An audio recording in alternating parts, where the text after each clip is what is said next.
ఆధ్యాత్మిక క్రమశిక్షణలోకి ఎప్పుడైతే అడుగు పెడతామో వాళ్ళకి ముక్తి ఇంకా రాసి పెట్టేసి ఉంటుంది. అవధూతలు, గురువులు వీళ్ళందరూ కూడా అండి భగవంతుడి అంశలే.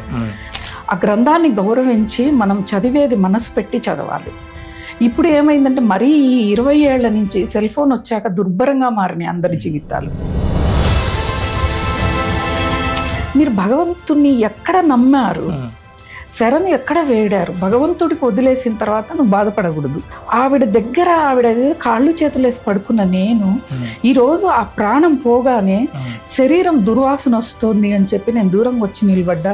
ఇంతే కదా మన జీవితాలన్న ఒక్క సత్యం నాకు ఒకటి తట్టింది. అప్పుడు గబగబా వచ్చేసి ట్రావెల్స్ వాడు పిలుస్తున్నాడు వెళ్ళిపోతారు వాళ్ళని గబగబా వస్తే ఆ క్షేత్రంలో ఉన్న ఆ భగవత్ శక్తిని ఎప్పుడు తీసుకుంటాం మనం? 108 టెంకాయలు కొడతాను నా కోరిక నెరవేర్చంటే నీ టెంకాయల కోసం నీ కోరిక నెరవేర్చడు భగవంతుడు. చీపురు పట్టుకొని నేనేంది పట్టు చీరలు నాకు వందు, నేనేంది గుళ్ళోకి వెళ్ళి సేవ చేయటం అంటారు. అది కాదు, నువ్వు పట్టు చీర కట్టుకొని సేవ చేయి, నువ్వు గొప్పదాన్ని అవుతావు. మనం ఏం చేస్తామంటే గంగలో మునిగితే పాపాలు పోతాయి నేను చెప్తాను, కానీ తిరిగి వచ్చాక మనము ఏ పాపం చేస్తామో పోయిన పాపాలన్నీ తిరిగి వస్తాయి. ఇప్పుడు ఈ మధ్య కాలంలో సోషల్ మీడియా వచ్చాక విమర్శలు కూడా చాలా ఎక్కువయ్యాయి. బిల్ గేట్స్ ఏం పూజలు చేశాడు, ఇప్పుడు ఎలాన్ మస్క్ ఏం చేశాడు, పూర్వజన్మలో భారతదేశంలో పుట్టిండొచ్చు అందుకే కోటీశ్వరుడు అయ్యిండొచ్చు. టైం మెయింటైన్ చేయలేని వాడు దేనికి కూడా పనికిరాడు. ఇప్పుడు బృందావనంలో రాత్రిపూట నిద్రిస్తే మరుసటి రోజుకి మరణిస్తారు అంటే శ్రీకృష్ణుడు వచ్చి చంపడు, శ్రీకృష్ణుడు తిరగాడుతూ ఉంటాడు.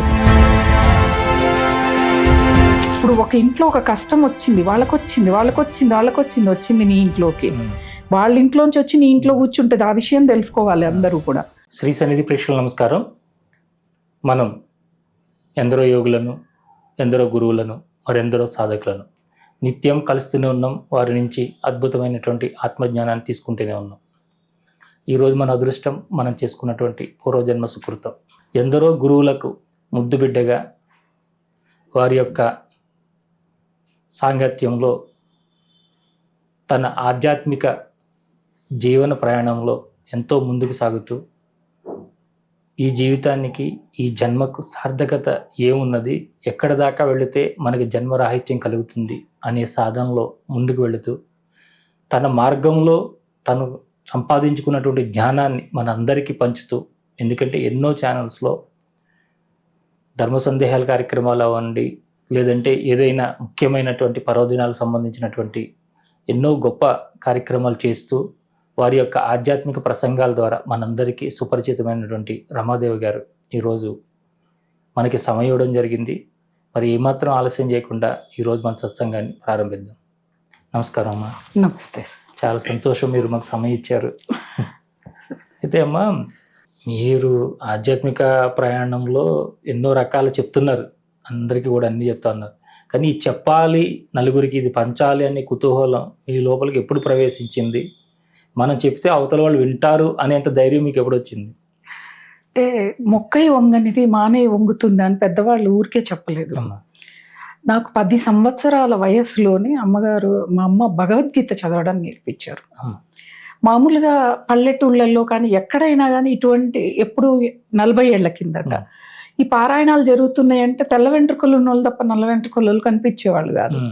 నేను ఆ పారాయణం దగ్గరికి వెళ్తే అందరికీ ఆశ్చర్యం వేసేది అనమాట. ఏంటి చిన్న అమ్మాయి వచ్చి కృష్ణుడి ఫోటో తుడవటము, నీళ్లు తెచ్చి పెట్టడము, అక్కడ వచ్చిన పెద్దవాళ్ళకి చేపలు వేయటము, అదంతా అయిపోయాక మళ్ళీ శుభ్రం చేయటం, ఇవన్నీ చేస్తుందని చాలా ఆశ్చర్యం.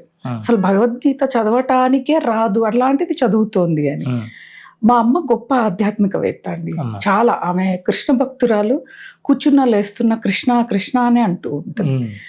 అలా ఆవిడ అంటే సెలవులు వస్తే అందరూ విహారయాత్రలకు వెళ్తారు. మా ఇంట్లో ఆ సాంప్రదాయం లేదు. ఈ వేసవికాలం సెలవులు వచ్చినప్పుడు అమ్మ దగ్గర కూర్చొని రామాయణం, మహాభారతం ఇలాంటివి చాలా చెప్పేది. కొంచెం నాకు చాలా ఆసక్తి ఉండేది. అంటే ఇలా రీల్ లాగా అమ్మ చెప్తూ ఉంటే ఇలా కళ్ళ ముందు జరుగుతూ ఉండేది. అది చాలా అద్భుతం, చాలా అనుభవాలు కూడా ఉన్నాయి అన్నమాట. అలా నాకు ఆసక్తి బాగా ఏదైనా ఈ స్పిరిచువల్ ప్రోగ్రామ్స్ కానీ పెద్ద పెద్ద వాళ్ళు కానీ మనకి భక్తి ఛానల్స్ ఎప్పుడు వచ్చాయో ఏ ప్రవచనం వచ్చినా వింటూ ఉండేదాన్ని. అమ్మా. పెళ్ళైన పిల్లల తర్వాత కానీ సంసారంలో బాధ్యతల్ని చూస్తూ కూడా ఒకవైపు ఇవన్నీ చేస్తూ ఉండేదాన్ని. పుస్తకాలు చదవటం చాలా ఇష్టం. ఏ పుస్తకం కనిపించినా కూడా మొదట నేను ఆ పుస్తకాన్ని ఒక 200 పేజీలు అంటే నేను 2 గంటల్లో భోంచేసిన తర్వాత పూర్తి చేసేదాన్ని చదవటం. అలా ఆ పుస్తకంలో ఉన్నది కూడా చదువుతూ ఉంటే నా ముందు జరుగుతున్నట్లుగా నాకు అనుభవం వచ్చేది అన్నమాట. అలా ఒకసారి నాకు 19-20 ఏళ్ల వయసులో కలకత్తా నుంచి బోనోగ్రామ్ అని చెప్పని ఒక 100 కిలోమీటర్ల దూరంలో స్వామి పరమానంద అని గురువు ఉన్నారు అని కుటుంబ సభ్యులు అందరం కలిసి వెళ్ళాము అక్కడికి. వెళ్ళినప్పుడు స్వామి గురూజీ గుర్తించి ఆయన దీక్షని ఆయనే, మామూలుగా మనం అడుగుతాం మాకు దీక్ష ఇవ్వండి అని, కానీ ఆయనే రేపు దీక్ష ఇస్తాను అని చెప్పని ఆయన దీక్ష ఇవ్వటం, తర్వాత ఆయన ఆజ్ఞాచక్రం మీద చెయ్యి పెట్టగానే నాకు అంటే ఈ బాహ్య ప్రపంచం మీద స్పృహ లేకుండా పోవటం, ఆ తర్వాత ఆయన కొన్ని సూత్రాల్ని చెప్పటం, ఏమైనా జరుగుతూ ఉండని నీ ముందు, నీకు ఏదైనా జరగని, మౌనం అనేది పాటించమని చెప్పిన ఒకే ఒక్క మాట జీవితంలో నన్ను నిజంగా మౌనం అనేది అందరూ రమణ మహర్షి చెప్పాడు, మౌనంగా ఉంటే కర్మ తొలగిపోతుంది, కర్మ నశిస్తుంది అనేది మా గురువు గారు ఎప్పుడో చెప్పింది. నేను అసలు ఏ పుస్తకము చదవని రోజుల్లో నేను దీక్ష తీసుకుంది. ఆ తర్వాత నేను మొదటగా చదివిన ఆధ్యాత్మిక పుస్తకం రజనీష్ ఓషో గారి పుస్తకం చదివాను. బాగా అంటే ఆసక్తి పెరిగిపోయింది.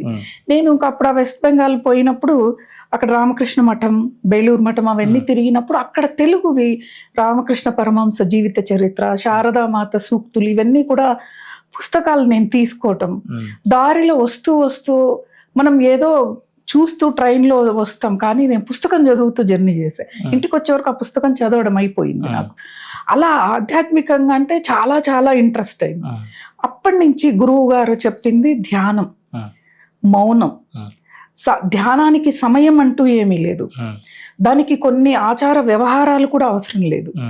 మీరు పడుకున్నారా, నిద్రలో మెలకు వచ్చిందా, నిద్ర రాలేదా, అక్కడే కూర్చోండి, అదే మంచం మీద కూర్చొని ధ్యానం చేయండి.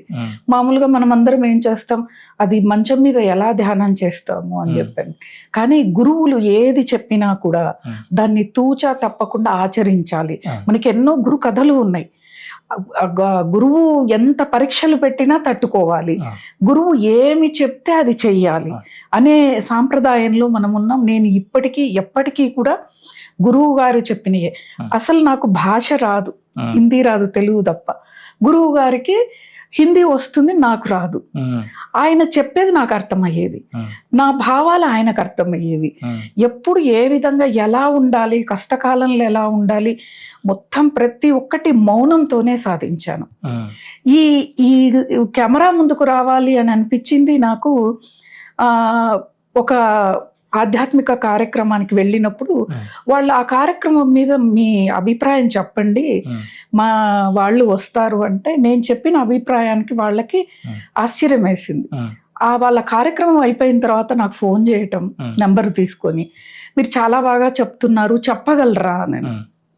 కొంచెం భయం వేసింది. అంటే అప్పటికే ఎన్నో యోగా కార్యక్రమాలు సమ్మర్ క్యాంపులు పిల్లలకు కండక్ట్ చేస్తే వెళ్ళేదాన్ని, నేను టైం స్పెండ్ చేసేదాన్ని, కానీ నేనేం చెప్పేదాన్ని కాదు. ఎంతవరకు మౌనంగానే నా పని చేసుకుంటూ వెళ్ళేదాన్ని. కానీ సరే వాళ్ళు అడిగారు, రికార్డింగ్ మీరేం భయపడకండి, మా యాంకర్ ఉంటారు, అందరూ మేమే ఉంటాం, మీరు మాతో ఫోన్లో ఎలా మాట్లాడారో అలా మాట్లాడమని నన్ను ట్రైన్ చేశారు. సరే అలాగే ఒక మంచి అవకాశం వచ్చింది. ఇంట్లో మా వారు అందరూ కూడా ప్రోత్సహించారు, మా అత్తగారు, అమ్మ అందరూ ఉన్నారు అప్పుడు. సరే వెళ్ళమని అంటే వెళ్ళాను. నేను వెళ్ళిన తర్వాత ఒక 10 నిమిషాలు నాకు కాస్త భయంగా, అంటే ఈ కొన్ని కోట్ల మంది చూస్తారు, ఆ చూసినప్పుడు మన మాట అనేది కరెక్ట్ గా వెళ్ళాలి. ఏది పడితే అది నేను ఒక సెలబ్రిటీని అయిపోవాలి అనేది కాదు, అలా చెప్పకూడదు అని చెప్పానని ఓ 10 నిమిషాల తర్వాత ఆ భయం తొలగిపోయింది. నాకు తెలీదు, ఎవరో వచ్చి నన్ను నీకు ఏమీ కాదు, నువ్వు చెప్పగలవు అని ప్రోత్సహించినట్లుగా అనిపించింది. అలా ఆ కార్యక్రమం చేయటం, తర్వాత అక్కడి నుంచి ప్రతి ఛానల్కి నంబర్ వెళ్ళిపోవటం, అందరూ పిలవటం. కాకపోతే ఎక్కడికి వెళ్ళినా ధర్మ సందేహాలు అడుగుతున్నారు. మనిషికి ఉండేది 4 కష్టాలు ఉంటాయి, దాని మీద 4 లక్షల సందేహాలు చెప్పడం అనేది అసలు చాలా తప్పు. కూడా అలా చెప్పకూడదు. కొన్ని రోజులు చెప్పాను ఇంకా తర్వాత విసుగొచ్చింది. ఆ కష్టం ఏదో అవతల వాళ్ళ కష్టం వచ్చి నా ఇంట్లో కూర్చున్నట్లుగా అనిపించింది. నాకేంటిది అంటే, నాకు లగ్జరీగా బిల్డింగ్స్ కావాలి, లగ్జరీగా ఉండాలని కాదు. నేనున్న ప్రదేశం అక్కడ ఆధ్యాత్మిక వాతావరణం ఉండాలి. ఇప్పుడు ఎవరింటికైనా వెళితే అందరిళ్లలో నేను కూర్చోను. ఏ ఛానల్కి వెళ్ళినా నేను కాసేపు స్పెండ్ చేసా అంటే అక్కడ పాజిటివ్ వైబ్స్ ఉంటేనే కూర్చుంటాను, లేకపోతే కూర్చోలేను. ఈ విధంగా ప్రతి ఛానల్కి వెళ్ళటం. ఇంకోటి ఏంటంటే, కరోనా చాలా నాకు హెల్ప్ చేసిందనే అనుకోవచ్చు. ఎందుకంటే అందరికీ కరోనాలో భయపడి నష్టం చేసిందేమో, కానీ కొంచెం నాకు ఫోన్లు అన్ని ఛానల్స్ నుంచి రావటం, ఏమన్నా ఇవ్వగలరా అని. కానీ మంచి అవకాశం కదా, ఇన్ని ఛానల్స్ నుంచి వచ్చాయి, కొంచెం జాగ్రత్త పడుతూ వెళ్దాం. అప్పుడు ఓన్లీ ప్రెస్ వెహికల్స్ మాత్రం తిరిగేవి సిటీలో. అప్పుడు ప్రతి ఛానల్కి వెళ్ళేదాన్ని, లైవ్లు ప్రోగ్రాంలు ఇచ్చాను. బాగా పేరు వచ్చింది. ఇంకా కొత్త ఛానల్స్ పెట్టిన వాళ్ళు పిలవటం, ఆ ఛానల్ కొద్ది రోజుల్లోనే 1,00,000 సబ్స్క్రైబర్స్ అవ్వటం, అక్కడ మళ్ళీ ఇంకో మెట్టు ఎక్కినట్లయింది. ఇలా అది స్ప్రెడ్ అవుతుంది కదా. మేడంతో 0 స్టార్ట్ చేసాము, సక్సెస్ అయ్యింది అనేది.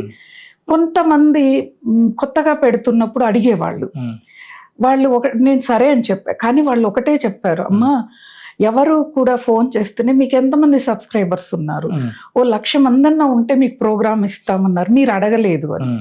నేనన్నా ఏదైనా మొదటి మెట్ నుంచే మొదలు కావాలి. రేపు మీరు 1,00,000 సబ్స్క్రైబర్లు అయినప్పుడు నాతో అవసరం ఉండకపోవచ్చు అని చెప్పాను. నేను వెళ్ళాను. నిజంగా అండి, చాలా ఎలా అంటే, కొంతమంది మా ఛానల్ మీ వల్ల నిలబడింది అన్నప్పుడు భగవంతుడికి కృతజ్ఞతలు తెలుపుకున్నాను. ఎందుకు అంటే, మన వల్ల 10 మందికి మంచి జరగాలి, మంచి జరిగి వాళ్ళు ఆనందంగా ఉండాలి. ఆర్థిక పరంగా అవ్వచ్చు, ఆధ్యాత్మిక పరంగా అవ్వచ్చు, ఏదైనా అవ్వచ్చు. అలాగే జీవితంలో మనం ఎప్పుడూ కూడా కొత్తదనం అనేది ఎక్కడ కోరుతామంటే, ఓ ఇల్లు కొత్తగా ఉండాలి, మనం కొత్తగా తయారవ్వాలి, ఇంట్లో కొత్త ఫర్నిచర్ ఉండాలని. కానీ ఆధ్యాత్మికతలో కొత్తదనం కోరుకోవాలి. ఒక మెట్టు ఎక్కినప్పుడు ఇంకో మెట్టు అలా ఎక్కుతూ ఉండాలి. కానీ ఇక్కడ ఒక ఆశ్చర్యకరమైన విషయం ఏంటి అంటే, గురువు గారి శరీరం 1999 నవంబర్ 28వ తారీఖు శరీరం వదిలేశారు. నాకు ఎటువంటి అంటే గురుపరంగా వచ్చే సలహాలు అనేవి లేవు. చాలా బాధపడ్డాను. అసలు మామూలుగా ఇంట్లో అందరూ కూడా చాలా గట్టిదానివి, ఏడవవు అంటారు. ఏడవను నేను. ఎందుకు ఏడవాలి? మనకి భగవద్గీత 10 సంవత్సరాల వయసులో అమ్మ చదవడం నేర్పించింది అంటే అందులో స్పష్టంగా ఉంది, నువ్వు సుఖంలోను దుఃఖంలోను ఒకే రకంగా ఉండాలి అని.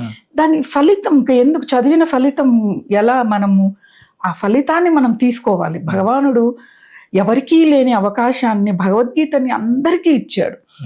దాన్ని ఎప్పుడైతే అందుకే అంటాను నేను, పిల్లలకి చిన్నప్పుడే చదవడం నేర్పించి దాని యొక్క అర్థం నేర్పించండి. మీరు కూడా నేర్చుకోండి. ఎందుకంటే ఇంట్లో తల్లిదండ్రులకు ఉంటేనే పిల్లలకు వస్తుంది. మీరు సెల్ ఫోన్లు, సీరియల్స్, టీవీలు, మీ ఇద్దరు కొట్టుకోవటాలు వాళ్ళ ముందే చేస్తే ఏమవుద్దంటే భవిష్యత్ అనేది అంధకారంలా కనిపిస్తుంది. ఇప్పటికే చాలా మంది పిల్లలకి ఎంతమంది దేవుళ్ళు అంటే చెప్పలేని పరిస్థితుల్లో ఉన్నారు. అంటే తెలీదు, నీకు ఇష్టమైన దేవుడు ఎవరు అంటే కూడా చెప్పలేని స్థితిలో ఉన్నారు. అలాంటి స్థితి ఉండకూడదు. ప్రతి ఒక్క అవతార విశిష్టతను తెలుసుకోవాలి, దాని గురించి చెప్పగలగాలి. ఇలా ప్రతి ఇల్లు ఉండింది అంటే ప్రపంచ దేశాలలో మన ఇండియా ఒక గురుస్థానంలో నిజంగా నిలబడుతుంది. ఎందుకంటే ఇప్పుడు ఆర్థిక పరంగా పరిగెడుతూ ఉన్నాం, డబ్బు వెనుక పరిగెడుతూ ఉన్నాం. డబ్బు కావాలి, ఎంత కావాలో అంత కావాలి. ఇప్పుడు మనకి బాగా జ్వరం ఎక్కువగా వస్తే పిల్లాడికి ఒక 5 ml మెడిసిన్ వెయ్యండి అంటారు. 15 ml వేస్తే ఏమవుతుంది? ఎంత మోతాదో అంత మోతాదులోనే తీసుకోవాలి. అలా నాకు చిన్నప్పుడు పడిన బీజం.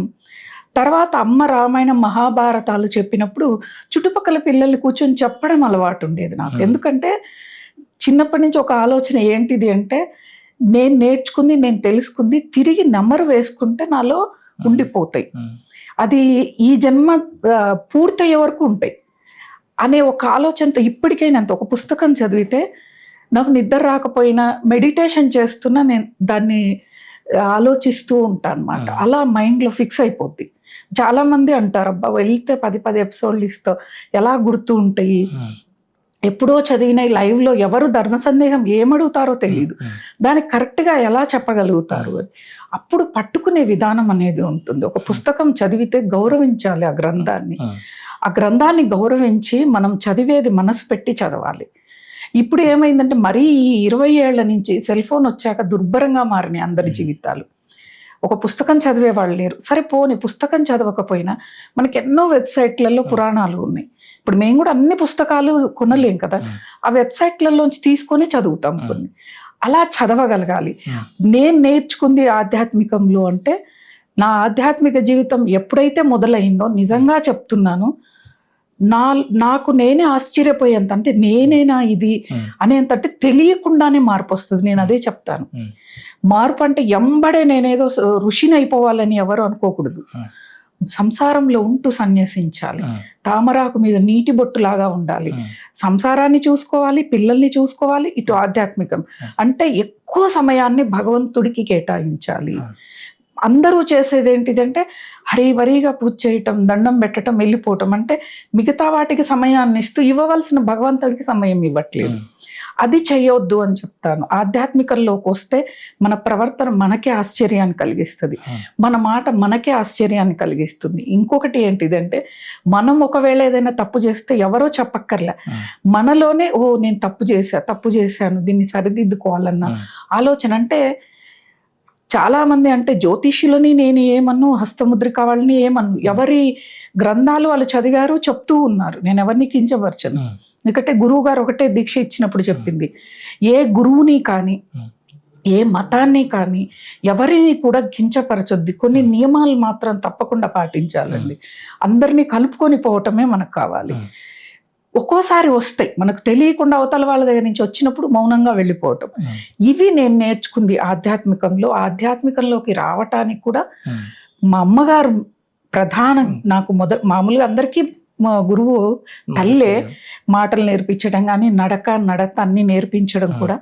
ఇంకొకటి ఏంటిది అంటే, చిన్న పల్లెటూరు కావటం, ఏది జరిగినా అమ్మ వాళ్ళ ఇంటి ఎదురుగానే, ఏ ఆధ్యాత్మికవేత్త వచ్చి ప్రవచనం చెప్పినా ఇంటి ఎదురుగానే. నేను వెళ్ళి కూర్చుంటే కొంతమంది పిల్లవు నువ్వు లేసి వెళ్ళిపో అన్న వాళ్ళు కూడా ఉన్నారు.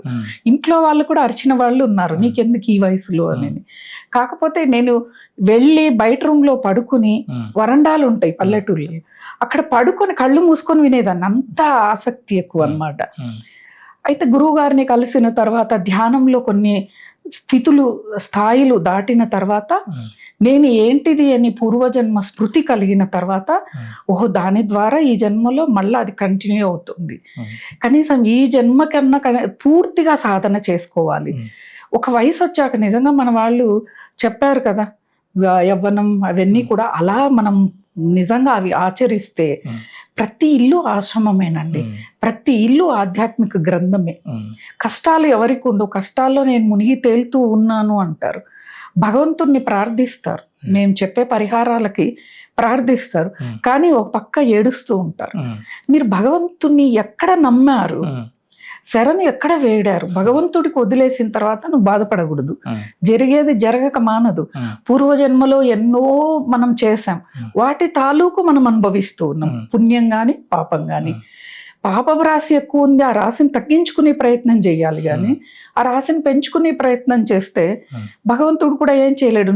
పూజ చేస్తున్నావు అంటే నీ కోసం చేస్తున్నావు, మన కోసమే చేసుకుంటున్నావు. అంతేగాని ఆయనకి మన పూజ అవసరమా? లేదు కదా. అంతా ఆయనే ఉన్నప్పుడు ఇలాంటివి, ఇలా ఆధ్యాత్మికంలోకి ప్రతి ఒక్కళ్ళు కూడా రావాలండి. వస్తే నిజంగా చెప్తున్నాను, అంటే వేరేలాగా ఉంటుంది దేశం. ఒక కృతయుగంలోకి వెళ్ళిపోతామేమో. అయితే కొన్ని నియమాల్ని పాటించాలి. ఆధ్యాత్మికంలోకి వచ్చినప్పుడు సత్యమే మాట్లాడాలి, హింస పనికిరాదు.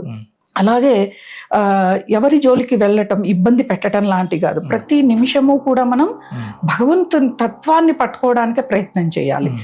ఇప్పుడు ఇంత ముందన్న పుస్తకాలు చదవాలి, ఇప్పుడు మనకి చాలా వీడియోస్ వచ్చాయి, గొప్ప గొప్ప మహానుభావుల చరిత్రలు ఉన్నాయి.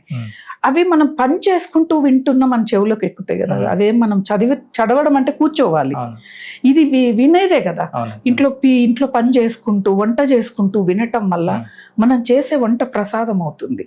మన ఇంట్లో పని చేసేది మనకు విసుగొచ్చే పని కూడా సులభంగా అవుతుంది. అది ఆ టెక్నిక్ ని పట్టుకోవాలి అందరూ కూడా. జీవితాన్ని కూడా చాలా కష్టతరంగా లాక్కొస్తూ ఉంటారు. అంత కష్టపడక్కర్లేదు, ఏది శాశ్వతం కాదు, మనము శాశ్వతం కాదు. మనం కరోనాలో ఎంతో చూసాం, ఈ రోజు ఉన్న మనిషి రేపు లేడు. ఇప్పటికీ కూడా అంటే ప్రతి విషయం మీద మనం ఫోకస్ చేయాలండి. అది అందరికీ రాకపోవచ్చు, కానీ కనీసం ఈ వీడియో చూసినాకైనా కానీ. నాకు 22 ఏళ్ల వయసులో మా నాన్నమ్మ గారు చనిపోయారు. మా నాన్నమ్మ గారి దగ్గరే, మా ఇంట్లో ఒక సాంప్రదాయం ఏంటిదంటే పిల్లలు కొంచెం 5-6 ఏళ్ల వయసు వస్తే పెద్దవాళ్ళ దగ్గర పడుకోబెడతారు. ఆవిడ దగ్గర పడుకుండేదాన్ని. పెళ్ళి అయిపోయింది, వెళ్ళిపోయి ఆవిడ చనిపోయారు. అది చిన్న పల్లెటూరు, 30 ఏళ్ల కిందటి మాట ఇది. అవి ఐస్ బాక్సులు, ఇంక్యుబేటర్స్ అవి లేవు ఆ ఊళ్ళో దగ్గరలో. ఆవిడ చనిపోయింది ముందు రోజు రాత్రి చనిపోయింది, ఉదయం చూసుకున్నారు. అందరూ వచ్చేవరకు నెక్స్ట్ డే అయ్యింది. వాసన వస్తుంది, శవం దగ్గరకు పోతే చేత కాలేదు, నాకు వామిటింగ్ వస్తుంది. దూరంగా వెళ్ళి నిలబడ్డప్పుడు నిజంగా ఒక చిన్న సందేశం వచ్చిందండి. ఆవిడ దగ్గర ఆవిడ కాళ్ళు చేతులు వేసి పడుకున్న నేను ఈరోజు ఆ ప్రాణం పోగానే శరీరం దుర్వాసన వస్తుంది అని చెప్పి నేను దూరంగా వచ్చి నిలబడ్డా. ఇంతే కదా మన జీవితాలన్న ఒక సత్యం నాకు ఒకటి తట్టింది అప్పుడు. అప్పటి నుంచి అంటే ఎప్పటికప్పుడు బంధాలు ఉండాలి, మరీ లోతుకు పోవద్దు. మనం ఇప్పుడు ఒక ఆఫీస్ జాబ్ ఉందండి, ఒక ఆఫీస్కి వెళ్తాం, ఈ టైం నుంచి ఈ టైం వరకు అంటే వర్క్ చేసుకొని ఇంటికి వస్తాం. అలానే కుటుంబ బాధ్యతల్ని కూడా నిర్వర్తించండి. తర్వాత కుటుంబాన్ని ఎలా చూసుకుంటారో భగవంతుణ్ణి చూసుకోవాలి. అది నేను అందరికీ చెప్పేది, నేను చేసేది కూడా అదే. ఎక్కడైనా కానీ ఎప్పుడైనా ఏకాంతాన్ని కోరుకుంటున్నారు, ఒంటరితనాన్ని కోరుకుంటున్నారంటే వాళ్ళు భగవంతుడి వైపు ఉన్నట్లేనండి. ఎప్పుడైనా నిజం ఒంటరిగా ఉంటుంది, సత్యం ఒంటరిగా ఉంటుంది. అబద్ధానికి 100 మంది కావాలి, అసత్యానికి 1000 మంది కావాలి. ఇవన్నీ తెలుసుకోవాలి. మనము ఆధ్యాత్మికంలోకి వస్తే ఈ విషయాలు ఎక్కడ పుస్తకాల్లో రాయో, మన అనుభవానికి చాలా వస్తాయి. అవన్నీ కూడా మనం పుస్తకంలోకి ఎక్కించాలి. ఒక టైం టేబుల్, సత్యం గారు ఏదైనా కానీ ఒక టైం టేబుల్ వేసుకోవాలి. స్పిరిచువాలిటీలోకి వచ్చినప్పుడు తెల్లవారుజామున 4 గంటలకు లేవాలి, కాలకృత్యాలు తీర్చుకోవాలి, ఇన్ని గ్లాసు నీళ్లు తాగాలి, కొంత యోగా ప్రాణాయామం చేయాలి, ధ్యానం చేయాలి, మన ఆచార సాంప్రదాయాల ప్రకారం దేవుడి దగ్గర పూజ చేయాలి. ఆ తర్వాత మన పనులకు ఉపక్రమించి పనులు అయిపోయాక తిరిగి అంటే ఆ పనులకు కూడా టైం, 1 గంట టిఫిన్, ఆడవాళ్ళైతే టిఫిన్ వంట చేయటం, సైలెంట్గా రావటం, ఒక గ్రంథం చదవటము, లేకపోతే ఒక పుస్తకం రాయటము, మనకు వచ్చిన ఆలోచనలు, ఒక వీడియో వినటము. ఈ టైంలో వీడియో వినాలి, ఈ టైంలో పుస్తకం చదవాలి, ఈ టైంలో పడుకోవాలి. ఇవన్నీ కూడా ఎప్పుడైతే ఫాలో అవుతామో మీరు ఏ ధ్యానం చెయ్యక్కర్లా, ఏ సాధన చెయ్యక్కర్లా, అయిపోయింది. ఇక్కడ మీ క్రమశిక్షణ అలవాటు అయిపోయింది. ఆధ్యాత్మిక క్రమశిక్షణలోకి ఎప్పుడైతే అడుగు పెడతామో వాళ్ళకి ముక్తి ఇంకా రాసి పెట్టేసి ఉంటుంది.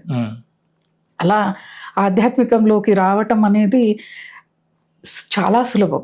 వచ్చాక సాధన చేస్తూ సులభంగా వెళితే దానిలో ఉన్నంత ఆనందం, దానిలో ఉన్నంత త్యాగబుద్ధి, దానిలో ఉన్నంత సర్దుకుపోయే తత్వం ఇంకెక్కడా ప్రపంచంలో నువ్వు ఏ మోటివేషన్ స్పీకర్ దగ్గరికి వెళ్ళినా దొరకదు అసలు.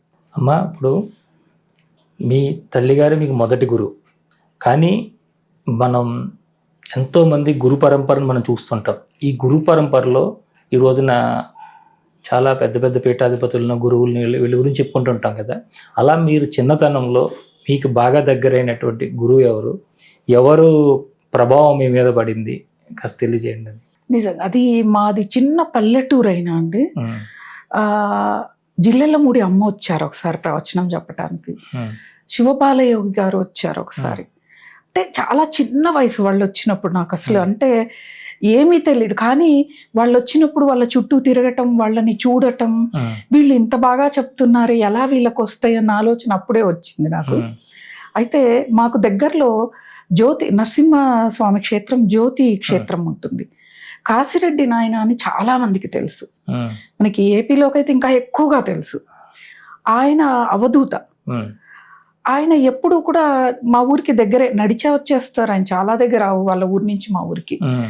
వచ్చినప్పుడు మా ఇంటి దగ్గరికి వస్తే మా ఇంట్లో వాళ్ళంతా ఒక చెక్క కుర్చీ వేస్తే కూర్చుంటారు బయట. ఆయన మళ్ళీ ఇంట్లోకి రారండి, బయట వీధిలోనే కూర్చుంటారు. అందరు పిల్లలందరూ ఆట పట్టిస్తుంటారు తెలియక.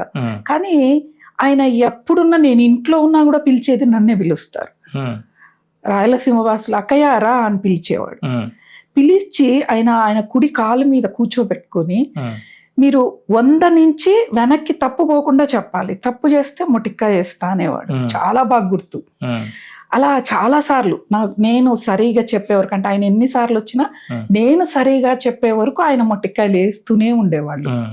కానీ ఆయన ఒక ఏదో సాధన చేసేవాడు అన్నంతవరకు. కానీ ఒక గొప్ప అవధూత అని తెలిసింది నాకు పెళ్ళై నేను ఆధ్యాత్మికంలోకి వచ్చాక తెలిసింది. ఆయన చాలా శక్తిమంతుడు అనేది. ఎలా అంటే కొన్ని లీలలు కూడా ఆయన మేము కళ్ళారా చూసాం. ఎందుకంటే మా ఇంటి అమ్మ వాళ్ళ ఇంటి సాంప్రదాయం జ్యోతి లక్ష్మీ నరసింహస్వామి ఇంటి దేవుడు. పిల్లలకు పుట్టు వెంట్రుకలు అక్కడే తీస్తారు. అలా వెళ్ళినప్పుడు అది కొంచెం ఫారెస్ట్ లాగా ఉంటుంది. చెప్తారు పెద్ద కొండ ఉంటుంది, అవతలకి అహోబిలం అని అంటూ ఉంటారు. ఒక రోడ్ వేస్తే డైరెక్ట్ అహోబిలంలోకి వెళ్ళిపోవచ్చు అంటారు. అలా అది అక్కడ తేనెపార తట్టని ఎవరు కొట్టారు, వెళ్ళారు. అంత వంటలు అక్కడే చేసి స్వామివారికి నివేదన చేసి ఆ పుట్టు వెంట్రుకలు అదంతా బంధువులు చుట్టాలు అందరూ వెళ్ళాం. నేను చిన్న పిల్లని. అయితే ఆ వంట చేసే దగ్గర ఇప్పుడులాగా స్టవ్లు కాదు కదా, ఘాట్ పొయ్యిలు తీసి వంటలు చేసేవాళ్ళు. ఆ పొగ ఉంది కాబట్టి ఈ తేనె తీగలు వాళ్ళని ఏం చేయలేం. మిగతా అందరూ ఏవేవో కప్పుకున్నారు, కొంతమంది దూరంగా వెళ్ళిపోయారు. అప్పుడు కాసిన ఆయన కూడా అక్కడే ఉన్నాడు. కానీ ఆయన ఎక్కడికి పోలేదు, మనిషి కనిపించలే అసలు. సరే ఆయన ఎక్కడికి వెళ్ళిపోయాడు అనుకున్నాం. కానీ ఒక ఊరికి వెళ్ళాక ఒక 1-2 నెలల తర్వాత ఎవరో వచ్చి, మీరు అక్కడ వెంట్రుకలు తీసారా, మరి కాసిన ఆయన లేడు అక్కడ, మా ఊళ్ళో నా సైకిల్ మీద ఎక్కి వచ్చాడు అంటే, ఎందుకు ఆ రోజు ఉన్నాడు అక్కడ, ఇలా జరిగింది అంటే ఆ సమయంలోనే ఆయన అక్కడ ఉన్నాడు. అంటే ఆ విషయం ఆ చిన్న వయసులో విని గొప్ప శక్తులు ఉన్నాయి, ఇక్కడున్న మనిషి మాయమైపోయి ఇంకో చోట కనిపించడం అనేది ఒక అవధూతకు మాత్రమే తెలియజేస్తుంది. అవధూతలు, గురువులు వీళ్ళందరూ కూడా అండి భగవంతుడి అంశలే. భగవంతుడిని పరిచయం చేయడానికి భగవంతుడే ఆ రూపంలో మన దగ్గరికి వస్తాడు. అలా ఈ మహానుభావులు అందరి కూడా నాకు చాలా చాలా గుర్తుండిపోయేవి. ఎంత అంటే ఎప్పుడైనా ఖాళీగా ఉన్నప్పుడు నేను ఆశ్చర్యపోయినప్పుడు ఇవన్నీ గుర్తొస్తాయి. హరికథలు, బుర్రకథలు ఎక్కువగా జరిగేవి అప్పుడు. ఇప్పుడు లేవు, అసలు మరుగున పడిపోయాయి. ఏది జరిగినా అమ్మ వాళ్ళ ఇంటి ముందు పక్కనే రామాలయం, ఎదురుగా కన్యకా పరమేశ్వరి ఆలయం ఉంటుంది. అక్కడ ఒక స్టేజ్ కట్టి హరికథలు, బుర్రకథలు చెప్పేవాళ్ళు. ఇంట్లో వాళ్ళు అరుస్తారు వెళ్తే, చిన్నపిల్లలు పడుకో, నీకెందుకు ఇప్పుడే ఇవన్నీ, ఎప్పటికే అంటారులేండి. ఎవరైనా చిన్న వయసులో ఉంటే నీకు ఈ వయసులో ఏంది ఇవి, దేవుళ్ళు దైవాల బొట్లేంటిది అని అంటారు ఎవరినైనా. అప్పుడు అరిచేవాళ్ళు. అరిస్తే నేను నిద్రపోయేదాన్ని కాదు, పడుకొని అవన్నీ వింటూ ఉండేదాన్ని. ఎంత ఆసక్తి అంటే, చాలా మంది అడుగుతారు తెలుగు కూడా చాలా బాగా మాట్లాడతావు నువ్వు అని. అవన్నీ వినటం వల్లే తెలుగు వస్తుందండి. హరికథలు, బుర్రకథలు ఇంగ్లీష్ మాటలు అనేవే ఉండవు, ఆంగ్ల పదాలు ఉండవు. అచ్చమైన తెలుగులో వాళ్ళు ఒక కావ్యంగా రచించుకొని పురాణాన్ని చెప్పటం అనేది నిజంగా, ఆ చెప్పడంలో చాలా మంది అనుకుంటారు భగవంతుడికి ఎలా దగ్గర అవ్వాలని. అలా భగవంతుడికి దగ్గర అవ్వచ్చు. భజనలు చేస్తారు పల్లెటూళ్ళల్లో, శివరాత్రి రోజు అంటే అద్భుతంగా చేస్తారు. ప్రతి శనివారం రామాలయాల దగ్గర కూడా భజన చేస్తారు. ఇవన్నీ ఏంటంటే భగవంతుడికి దగ్గర చేస్తాయండి, భక్తి భావం వస్తుంది. ఎప్పుడైనా చూడండి, ఓ భజన మనం ఏదైనా సెల్ ఫోన్లో ఆన్ చేసుకొని కూర్చొని చేస్తున్నా కూడా తెలియని ఆనందం అన్నమాట. అంటే ఆధ్యాత్మికతలో మనం భగవంతుడికి దగ్గర కావడానికి చాలా దారులు ఉన్నాయి. అది ఒకటి ఈ హరికథలు, బుర్రకథలు, ఈ భజనలు, ఇవన్నీ ఇంటి ముందు జరుగుతూ ఉంటే అప్పటికే ఆసక్తి, అప్పటికే ఇష్టం ఉన్న నేను ప్రతి దానిలో పాల్గొనటం అన్నమాట. అంటే ఎక్కడో వెనకాలగా ముందు పోయి కూర్చొని నేనే గొప్ప, నేనే చేస్తాననేది ఉండదు. ఎక్కడో వెనకాల కూర్చొని అయినా భగవన్నామ స్మరణ చేయటానికి వచ్చింది కదా అని. అలాగే నాకు 6 సంవత్సరాల వయసులో స్కూల్కు పంపగానే, అప్పుడు 6 ఏళ్ళకి కానీ పంపేవాళ్ళు కాదు. పంపినప్పుడు కొంచెం బాగా అనారోగ్యం చేసి బాగా, అంటే వేరే ఊరికి తీసుకెళ్తే ఇంక ఈ అమ్మాయి చనిపోద్ది, బతకదని చెప్పారు. అలాంటి దాన్ని బతికాను. అయితే మా అమ్మ రాజరాజేశ్వరి దేవి ఉపాసన చేసేదండి. ఆవిడ రాజరాజేశ్వరి ఉపాసన ఏదైనా అమ్మవారి ఉపాసన అంటే కష్టతరమైనది, కొంచెం నియమ నిష్టలు అనేవి ఉండాలి ఖచ్చితంగా. భారీ సంకల్పంతో చేస్తారు, ఎందుకంటే ఇంట్లో పరిస్థితులు కావచ్చు, అనారోగ్య సమస్యలు అవ్వచ్చు, అమ్మవారి పాదాలని పట్టుకోవటం. నేను అనారోగ్యంతో ఇంట్లో ఉన్నప్పుడు అమ్మ పూజ చేస్తున్నప్పుడు అమ్మ దగ్గరే అమ్మ కాళ్ళ మీద పడుకుండేదాన్ని. ఆవిడ చెప్పే ప్రతి మంత్రము, ఆవిడ చదివే శ్రీదేవి ఖడ్గమాల నాకు తెలియకుండా నాకు నోటికి వచ్చేసేది. అందుకే నేను చెప్పేది, చిన్నప్పుడే పిల్లలకి వినపడేలాగా, వాళ్ళు వినకపోవచ్చు, వినపడేలాగా మనం చేసినా చాలు. ఇప్పుడు మా అమ్మ ఆ ప్రయత్నం నన్నేం రుద్దలేదు, నువ్వు చెయ్యాలి, చదవాలి అని. ఆవిడ పని ఆవిడ చేస్తుంటే నేను నేను దానికి దగ్గర అవ్వటం. అంటే ప్రతి సిచ్యువేషన్ని కూడా మనం గమనిస్తూ ఉండాలి. ఏం జరుగుతోంది, మన చుట్టుపక్కల ఏం జరుగుతోంది, అక్కడ ఏం జరుగుతుంది, ఇంట్లో ఏం జరుగుతుంది, మన మనసులో ఏం జరుగుతుంది, మన శరీరంలో ఏం జరుగుతుంది, ప్రతిదీ మనం గమనిస్తూ ఉంటే మార్పుని కూడా మనం గమనించగలం. అప్పుడు మనలో అంటే ఒక వయసు వచ్చాక కొంతమందికి కొన్ని చిల్లర చేష్టలు అవి పోవాలి అంటే ఈ సాధన చేయాలి, చేస్తే అంటే ఈ అవలక్షణాన్ని పోగొట్టుకోవాలి అన్న ఒక ఆలోచన వస్తుంది. ప్రతి మనిషికి కూడా అవలక్షణాలు ఉంటాయి, ఉండవని నేను అన్న. ఎందుకంటే సమాజం సరిగా లేదు కాబట్టి సమాజాన్ని పట్టి మనం కూడా వెళ్లాల్సి వస్తుంది. ఇప్పుడు మీకు అట్లాంటివి ఏం లేవని మీరు నన్ను అడిగితే నాకు కూడా ఉంది, కోపం ఉంది. అంటే నా కోపం ఎలా ఉంటుందంటే తామరాకు మీద నీటి బొట్టులాగా అనమాట, అంటుకోదు. ఆ సిచ్యువేషన్ లో గబగబా అరిచేసిన తర్వాత నార్మల్ స్థితికి వస్తా. అవతల తీసుకునే వాళ్ళు దగ్గర అవుతారా దూరం అవుతారా అనేది నా తలరాత బట్టి ఉంటుంది ఏదైనా కానీ. అలా చాలా చాలా ఆధ్యాత్మికంలో నాకు దగ్గరైన గురువులు కానీ, నాకు అంటే నేను పడుకున్నా కూడా అండి చాలా మంది గురువుల దర్శనం. ఇప్పుడు శ్రీపాద శ్రీవల్లభ చరిత్ర ఉంది, పారాయణం చేస్తే ఒక అధ్యాయంలో ఈ రోజు రాత్రి మీకు స్వప్నంలో శ్రీపాద శ్రీవల్లభుల దర్శనం అని ఉంటుంది. ఆ రోజు నేను చాలా ఆనందపడ్డా, శ్రీపాదుల వారు ఈ రోజు నా స్వప్న దర్శనం ఇస్తారు అని. కానీ నాకు మా గురువు గారు దర్శనం ఇచ్చారండి. అంటే శ్రీపాదుల వారు చెప్తున్నారు, నేను మీ గురువు గారు వేరు కాదు, ఈయనలోనే నేను ఉన్నాను, ఈయన చెప్పిన ప్రకారమే మీరు సాధన చేయండి అన్నట్లుగా. ఎంత ఆనందం వేసిందంటే నాకు అర్థం కాకపోతే నాలాగా ఆధ్యాత్మిక సాధన చేసే ఒక స్నేహితురాలు నాకు ఉంటుంది, రాధిక అని. ఆమెకు ఫోన్ చేశా, ఇలా వచ్చింది అంటే నీ గురువు నేను వేరు కాదు, నీ గురువే నా రూపంలో ఉన్నాడు, నేనే నీ గురువు రూపంలో ఉన్నాను చెప్పడమే అని. ఎంత ఆనందం వేసింది అంటే ఆహా, నాకు శ్రీపాదుల వారి దర్శనం అయిపోయింది. నిజంగా చెప్తున్నాను, ఎక్కడెక్కడో తీర్థయాత్రలు చేస్తూ ఉన్నాం. చార్ధాం వెళ్ళామండి, అమర్నాథ్ వెళ్ళామండి, మానస సరోవరం వెళ్ళానండి, మేము ఇన్ని చూసాము. పోని వాళ్ళని చూసి ఎగతాళి చేసే రోజులు వచ్చాయి.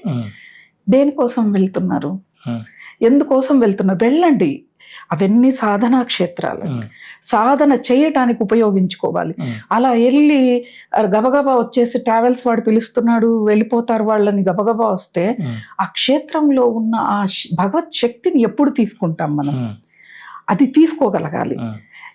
వెళ్ళిన వాళ్ళందరూ అలా ఉన్నారని నేను అన్ను. వెళ్ళాలి, అక్కడ ఉన్న శక్తిని తీసుకోవాలి, అక్కడ ఉన్న ఆ యొక్క వాతావరణం కూడా గమనించాలి. ఇప్పుడు ఒక పుణ్యక్షేత్రానికి వెళ్తుంటే మనకు తెలియకుండా కళ్ళల్లో నీళ్లు వస్తున్నాయి అంటే ఆ భగవంతుడి దగ్గరికి నువ్వు వెళ్తున్నప్పుడు ఆ శక్తిని నువ్వు ఆపాదిస్తున్నావు.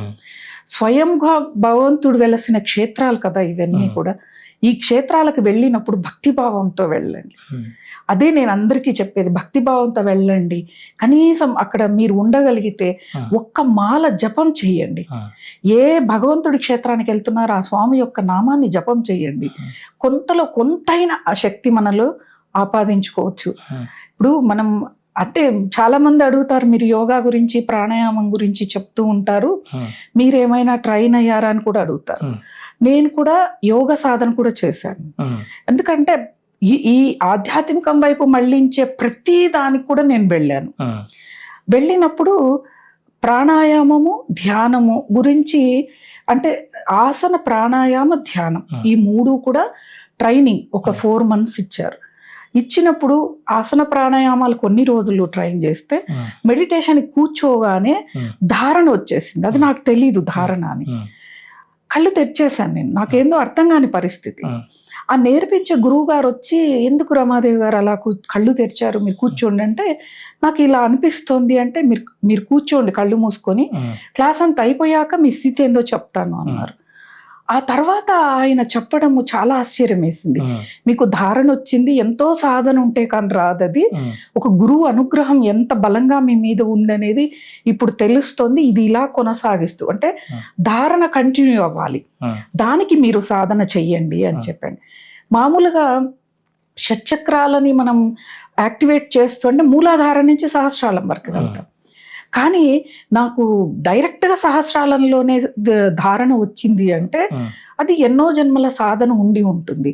ఇవన్నీ చేస్తూ గురువు గారు ఇచ్చిన మంత్రాన్ని నేను సాధన చేస్తూ ఉంటే నాకు పూర్వజన్మ స్మృతులు, ఎక్కడికైనా వెళ్ళినప్పుడు ఇప్పుడు తెలియని ఊరికి వెళితే మహిళగా కొంచెం భయంగా ఉంటుంది, కానీ కొన్ని ఊర్లకు వెళ్ళినప్పుడు ఇక్కడ నేను బాగా తిరిగాను, ఇక్కడ నేను బాగా ఉన్నాను అన్న ఆ ఒక అనుభవం వచ్చినప్పుడు గురువు గారికి వెంబడే చెప్పేదాన్ని. నాకు ఇలా ఉంది అంటే ఆయన వెంబడే, ఇది నీ ఇన్నో జన్మలో నువ్వు అక్కడ పుట్టావు, అందుకే నీకు అక్కడికి వెళ్ళగానే ఆ అనుభూతి కలిగిందని చెప్పేవాళ్ళు. చాలా ఆశ్చర్యం అసలు. ఇవన్నీ కూడా ఎంత ఆశ్చర్యకరమైన విషయాలు అంటే, చాలా మంది ఏం చేస్తారంటే పూజ ఆరాధన చెయ్యాలి, నేను చెయ్యొద్దు అని. నేను 108 టెంకాయలు కొడతాను, నా కోరిక నెరవేర్చంటే నీ టెంకాయల కోసం నీ కోరిక నెరవేర్చడు భగవంతుడు.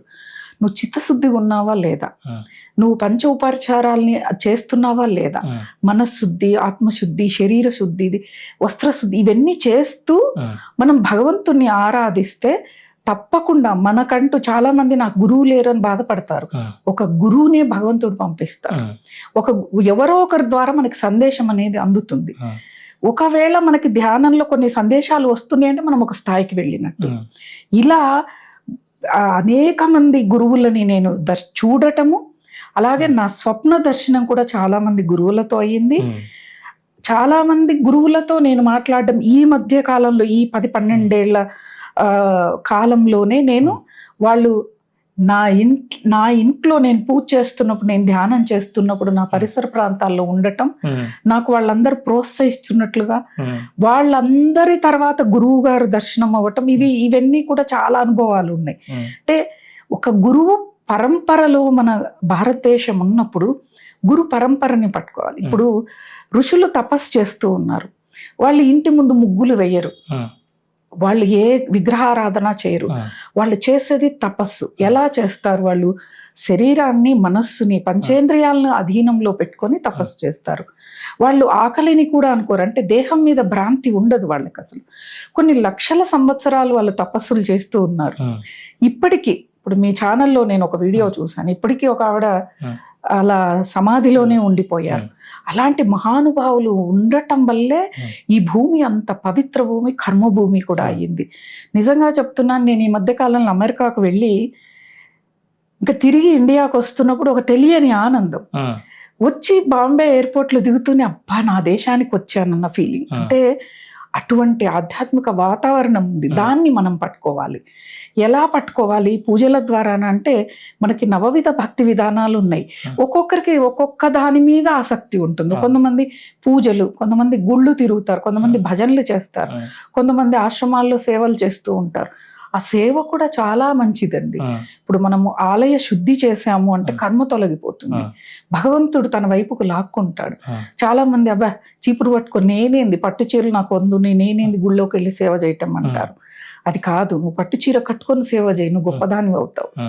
అది మనకి మన గురు పరంపరలో మనం ముందుకు వెళుతూ గురువు యొక్క, ఇప్పుడు బాబా సినిమా చూశాను, బాబా ఎక్కడో ఉన్నాడంటే అవతార్ బాబా, రజనీకాంత్ సినిమాలు చూడటం వరకు చూసి వదిలేస్తూ ఉన్నాము.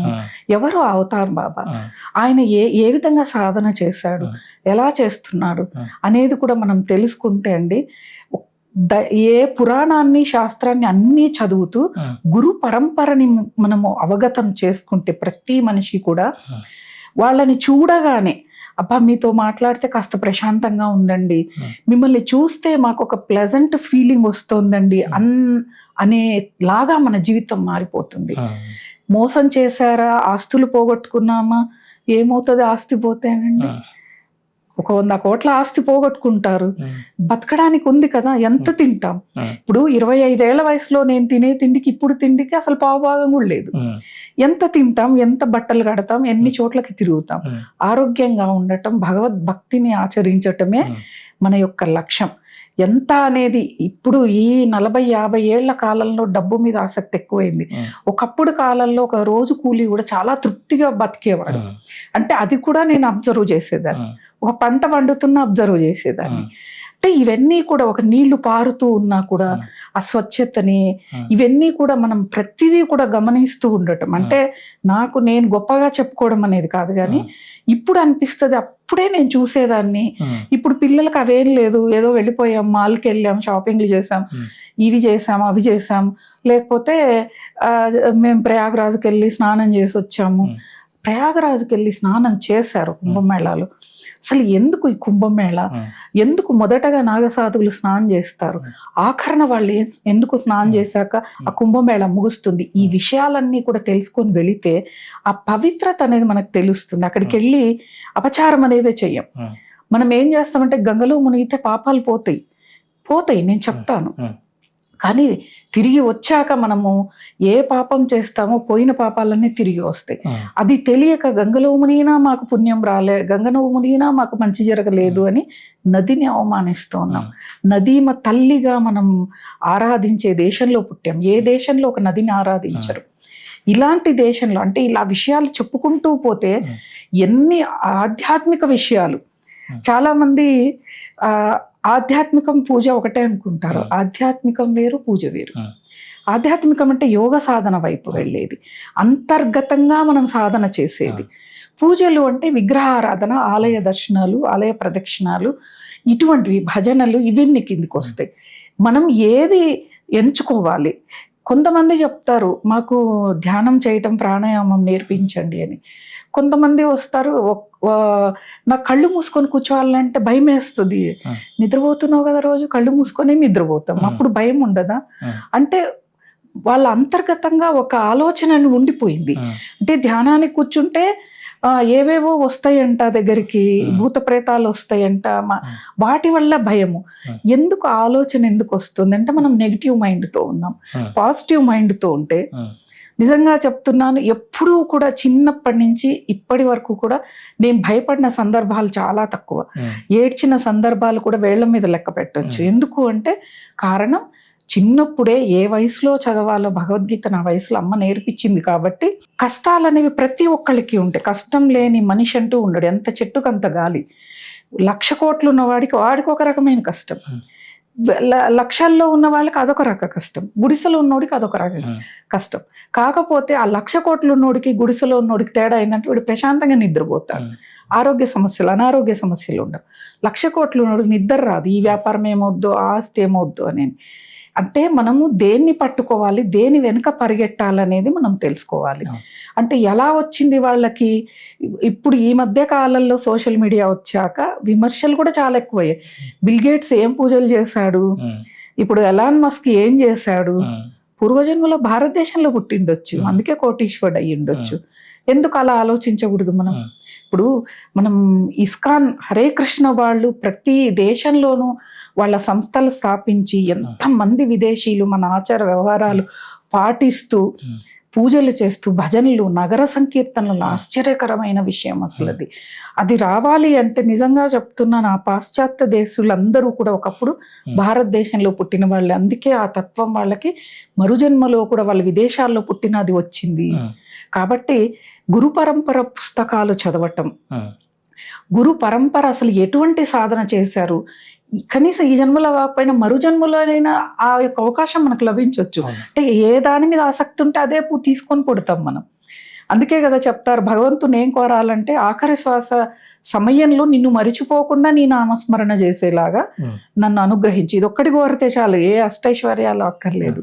ఆ నామస్మరణ చేసాము, మనం జీవితాంతం కూడా వచ్చే జన్మ ఇలా ఉండాలని ప్లాన్ చేసుకుంటారు. పెద్ద కోటీశ్వర్లు, కేజీలు బంగారు, కార్లు, లగ్జరీ. కానీ అదే నేను సన్యాసిగా పుట్టాలి, నేను ఒక గురు పరంపరలో పుట్టాలి, సాధన చెయ్యాలి అంటే అదే జన్మ వస్తుంది. మన సంస్కారాలు ఏ విధంగా ఉంటాయో పోయే వరకు అదే సంస్కారాలు తీసుకొని పుడతామని చెప్తుంది. ఎందుకంటే పునర్జన్మను నమ్ముతున్నారా అంటే నమ్మే సిద్ధాంతం ఉన్న దేశంలో పుట్టాము కాబట్టి నమ్మాలి తప్పకుండా. ఎంతమంది గురువులు వచ్చినా, అవును. ఎన్ని యోగ సాధనలు చేసినా పూర్వజన్మ సంస్కారాలు వెనక్కి లాగుతూ ఉంటాయి. లాగినప్పుడు ముందుకు అవి తెంచుకొని ముందుకు వెళ్ళగడగడమే ఇది గొప్ప సాధన.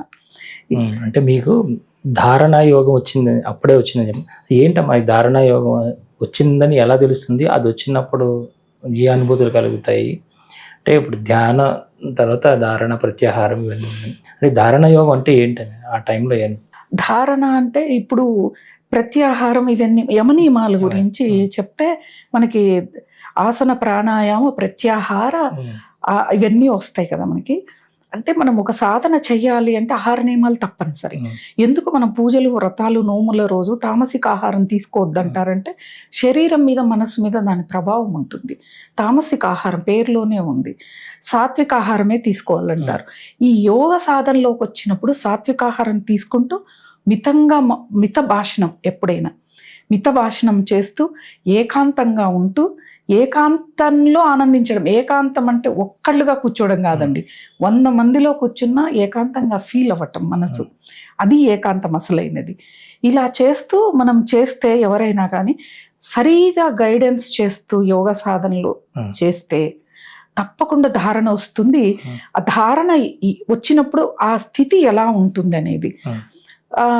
ఒకసారి నేను మా గురువు గారి పుట్టినరోజు నాడు అందరము కలిసి గురు శిష్యులము ధ్యానం చేసుకుందాం అని చెప్పి ఒక చోట కలిసాం.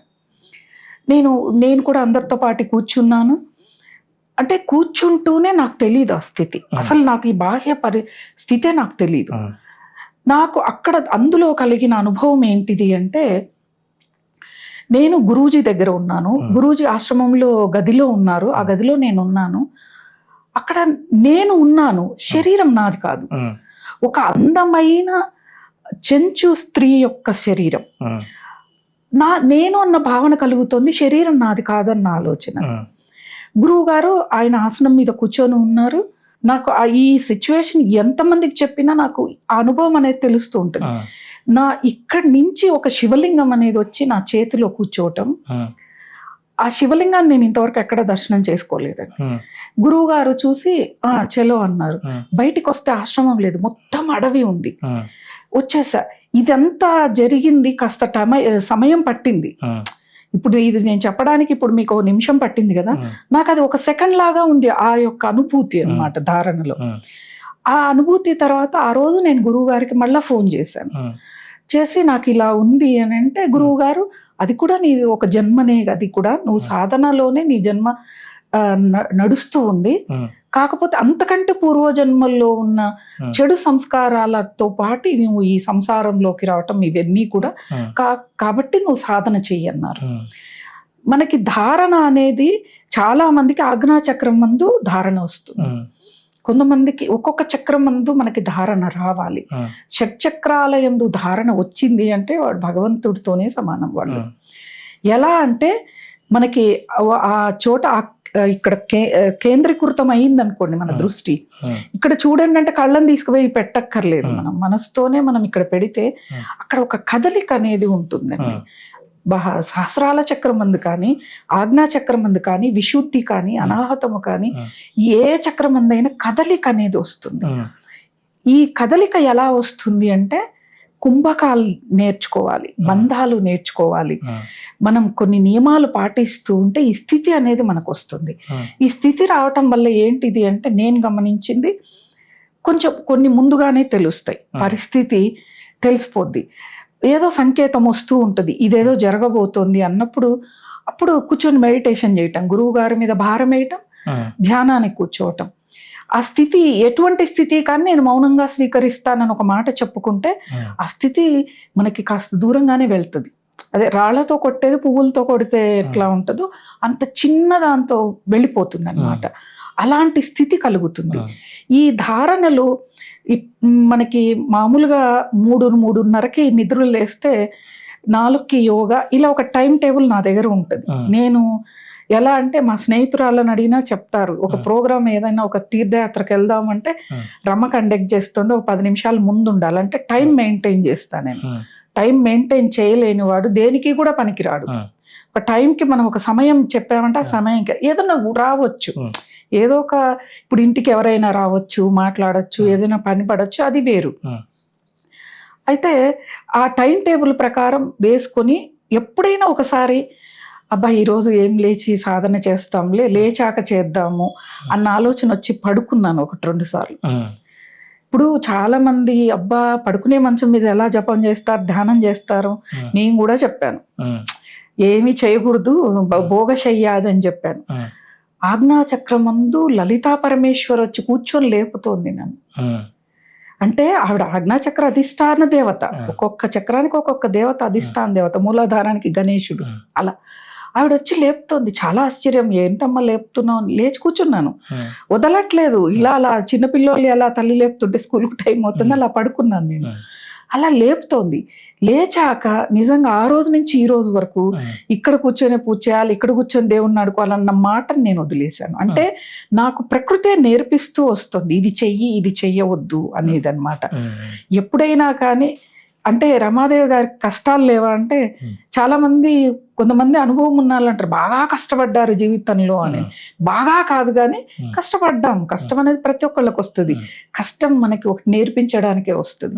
అది నేర్పించి వెళ్ళిపోయిన తర్వాత మనం మళ్ళీ మామూలు అవ్వకూడదు. ఆ సందేశంతో ముందుకు వెళితే మనం భగవంతుని పట్టుకోగలుగుతాం. ఈ షట్చక్ర సాధన అనేది మీ గురుగారు ఇచ్చినటువంటి దీక్ష, లేదంటే మీరు ప్రత్యేకమైన సాధన ఏమైనా చేశారా మీరు దీని మీద? గురువు గారు మంత్రదీక్ష ఇచ్చారు. మేము ఆశ్రమంలో గడిపిన సమయం చాలా తక్కువ, ఎందుకంటే మన ఆహార వ్యవహారాలు ఉండవు అక్కడ ఆశ్రమంలో. అందులో వాళ్ళు ఎక్కువగా కూరగాయలు తింటారు, ఉప్పు కారాలు ఉండవు, వాతావరణం వేరే. వెస్ట్ బెంగాల్ అంటే ఇప్పుడు మనం డిసెంబర్-నవంబర్లో వెళ్తే సాయంత్రం 5కు చీకటి పడిపోతుంది అక్కడ. ఆశ్రమం అనగానే పొలాల మధ్యలో ఉంటుంది, దోమలు ఇవన్నీ కూడా ఎక్కువ. కొంచెం మనకి అంటే మనం చిన్నప్పటి నుంచి సుఖం మరిగాం కాబట్టి ఆశ్రమ వాతావరణం కొత్తగా అనిపించేది. అప్పుడు గురువుగారు మంత్రదీక్ష ఇచ్చిన ముందు గురు మంత్రము, ప్రాణాయామము కొన్ని అయితే నేర్పించారు. మనం వెళ్తే అక్కడ ఆసనాలు ప్రాణాయామం నేర్పించే వాళ్ళు మనకు అక్కడ ఉంటారు, కానీ ఎప్పుడూ కూడా గురువు గారి సత్సంగం కోసం ఎదురు చూసేవాళ్ళం, అది నేర్చుకొని వచ్చేవాళ్ళం. కాకపోతే నేను యోగ సాధన, ఈ కుంభకాలు, బంధాలు ఇవన్నీ నేర్చుకుంది నేను నంద్యాల్లో యోగా కాన్షియస్నెస్ ట్రస్ట్ అని గుమ్మడి దామోదర్ రెడ్డి గారని, ఆయన విజయనగిరిలో రాపర్తి రామారావు గారి గురువు అన్నమాట. ఆ గురువు గారి దగ్గర ఈయన నేర్చుకొని అక్కడ ఒక సంస్థను నెలకొల్పడం, ఆ సంస్థలో మొదటి బ్యాచ్ మేమే అవ్వటం, చాలా సిన్సియర్గా చేసేవాళ్ళం ఆ బ్యాచ్ లో కూడా.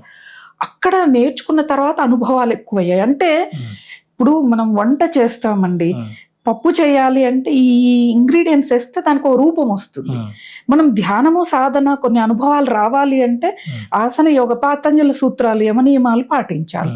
ఇవన్నీ ఆయన నేర్పించారు.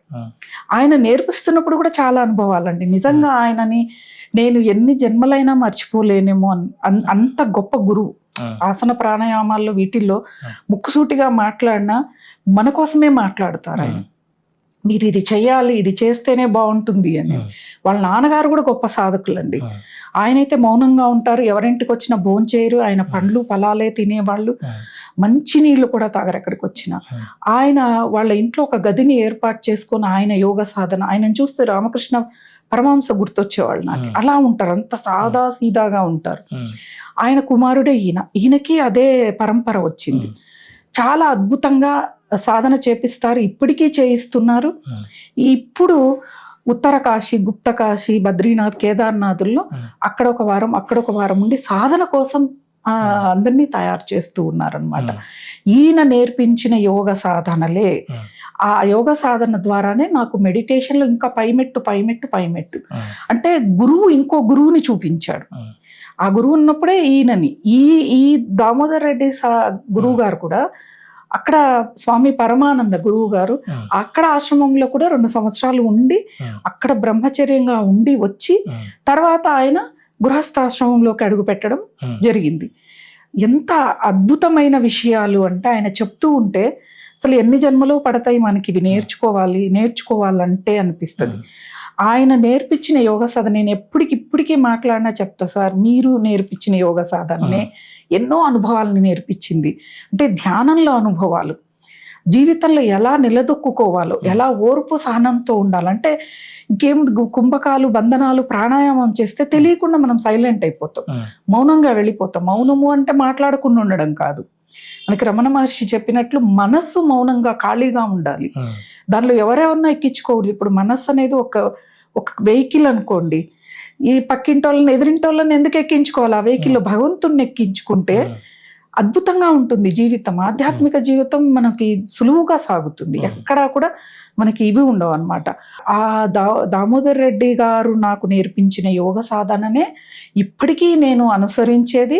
ఆహార నియమాలు కానీ, నాకు షట్చక్రాల్లో ఎటువంటి అనుభవం ఉన్నా కూడా మొదటగా ఆయనకే చెప్పేది.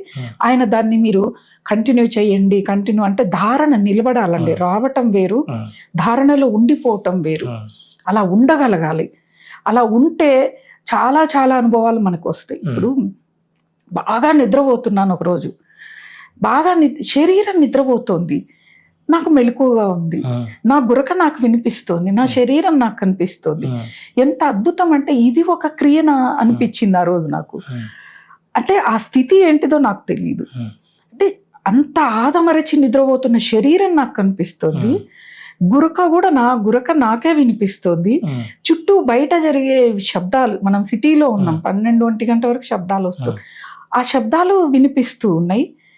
అంత గాఢ నిద్ర అంటే ఇంకా మరణంతో సమానం. శరీరం తెలియకుండా పడుకుంటాం మనం. అటువంటి శరీరం కాకుండా నాకు వినిపిస్తూ ఉన్నాయి అంటే ఏదో జరిగింది. ఏంటో ఆ స్థితి ఏంటో నాకు తెలీదు. నేను ఇంతవరకు సార్ కూడా చెప్పలేదు, దామోదర్ సార్ ఇలా జరిగింది అని చెప్పని. అంటే ఆయన కలిస్తే కొన్ని ప్రత్యక్షంగా మాట్లాడదాము అన్నట్లుగా అలా ప్రతి ఒక్కళ్ళు కూడా యోగ సాధన, యోగా అంటేనే ఆరోగ్యం కోసం అనుకుంటారు. ఆరోగ్యం కాదు, మన శరీరము దేనికైనా సిద్ధంగా ఉండటం కోసం. ప్రాణాయామము మనం అంతర్గత శుద్ధి చేసుకోవడం కోసం. ధ్యానం అనేది మనల్ని మనం తెలుసుకోవడం కోసం చేసేది. ఇప్పుడు ఆ ధ్యానం మీద, ప్రాణాయామం మీద కూడా కామెంట్స్ వస్తూ ఉన్నాయి. ఇంకా అది ఎవరి విజ్ఞతకు వాళ్ళను వదిలేయాలి. అనుభవం ఉన్న వాళ్ళకి వాటి గురించి తెలుస్తుంది అన్నమాట. అలా నా యోగ సాధన మొత్తము దామోదర్ గురూజీ దగ్గర. నా మంత్ర దీక్ష నాకు కొన్ని తెలియజేసింది స్వామి పరమానంద, వెస్ట్ బెంగాల్ గురూజీ గారు.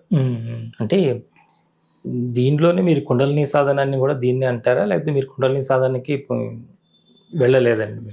కుండలి సాధన జోలికి నేను వెళ్ళలేదు. ఎందుకంటే గురూజీ ఒకసారి అన్నారు, అన్ని దానిలలో వేలి పెట్టద్దు, కొన్ని అవకతవకలు అవుతాయి శరీరంలో కూడా. కుండలిని సాధన చేయటానికి వెళ్ళి పిచ్చోళ్ళుగా మారిన వాళ్ళు కూడా ఉన్నారు. అంటే ఎంతవరకు దామోదర్ గురూజీ నేర్పించిన సాధనలోనే ఉన్నాము, దానిలోనే స్థాయిల్ని వెతుక్కున్నాం, స్థాయిల్ని కనుగొన్నాం. ఎలా ఉంటుంది, ఏంటిది, శరీర స్థితి ఏంటిది అనేది. ఇప్పుడు ఇందాక చెప్పాను నేను మీకు, మనం ఏదైనా తప్పు చేస్తే చాలా వరకు ఆ తప్పుని కప్పిపుచ్చుకుంటాం. కానీ ఒక యోగ సాధన చేసేవాళ్ళు ఆ తప్పు చేసిన తర్వాత దాన్ని సరిదిద్దుకోవటానికి నిజం చెప్తారు. ఒకటి, భగవంతుని పశ్చాత్తాపం కోరాలి. తప్పు చేశాను, ఆ తప్పు ఇంకోసారి మనం చెయ్యం అసలు. అలా ఇవన్నీ కూడా, అంటే సత్సంగం కూడా ఇప్పటికీ కూడా సత్సంగం అనేది మేము వింటూ ఉంటాం. రోజు జూమ్లో మాకి సత్సంగం ఉంటుంది గుమ్మడి దామోదర్ గారిది. ఎందుకంటే ప్రతి నిమిషం ఏదో ఒక రకంగా భగవంతుడికే కేటాయించాలి. ఎందుకంటే పెళ్ళి, పిల్లలు పెద్దగా అయిపోయారు, ఇంకా మనకి బాధ్యతలు పెద్దగా లేవు. ఉన్న బాధ్యతలు సమయం వచ్చినప్పుడు వస్తాయి, అవి అప్పుడు నిర్వర్తించాలి. మనం ఎప్పుడైనా కానీ అయితాయి అనే భావనతో మనం దైవ సాధన చేస్తే అవి అయిపోతాయి. ఇప్పుడు కొంతమంది ఇళ్ళకి వెళ్ళినప్పుడు వాళ్ళ ఇళ్లలో ఉండాలనిపించదు, చాలా లగ్జరీగా ఉంటాయి వాళ్ళ ఇళ్ళు, మళ్ళీ పెద్ద పెద్ద హాళ్ళు, డూప్లెక్స్, త్రిప్లెక్స్లు ఉంటాయి.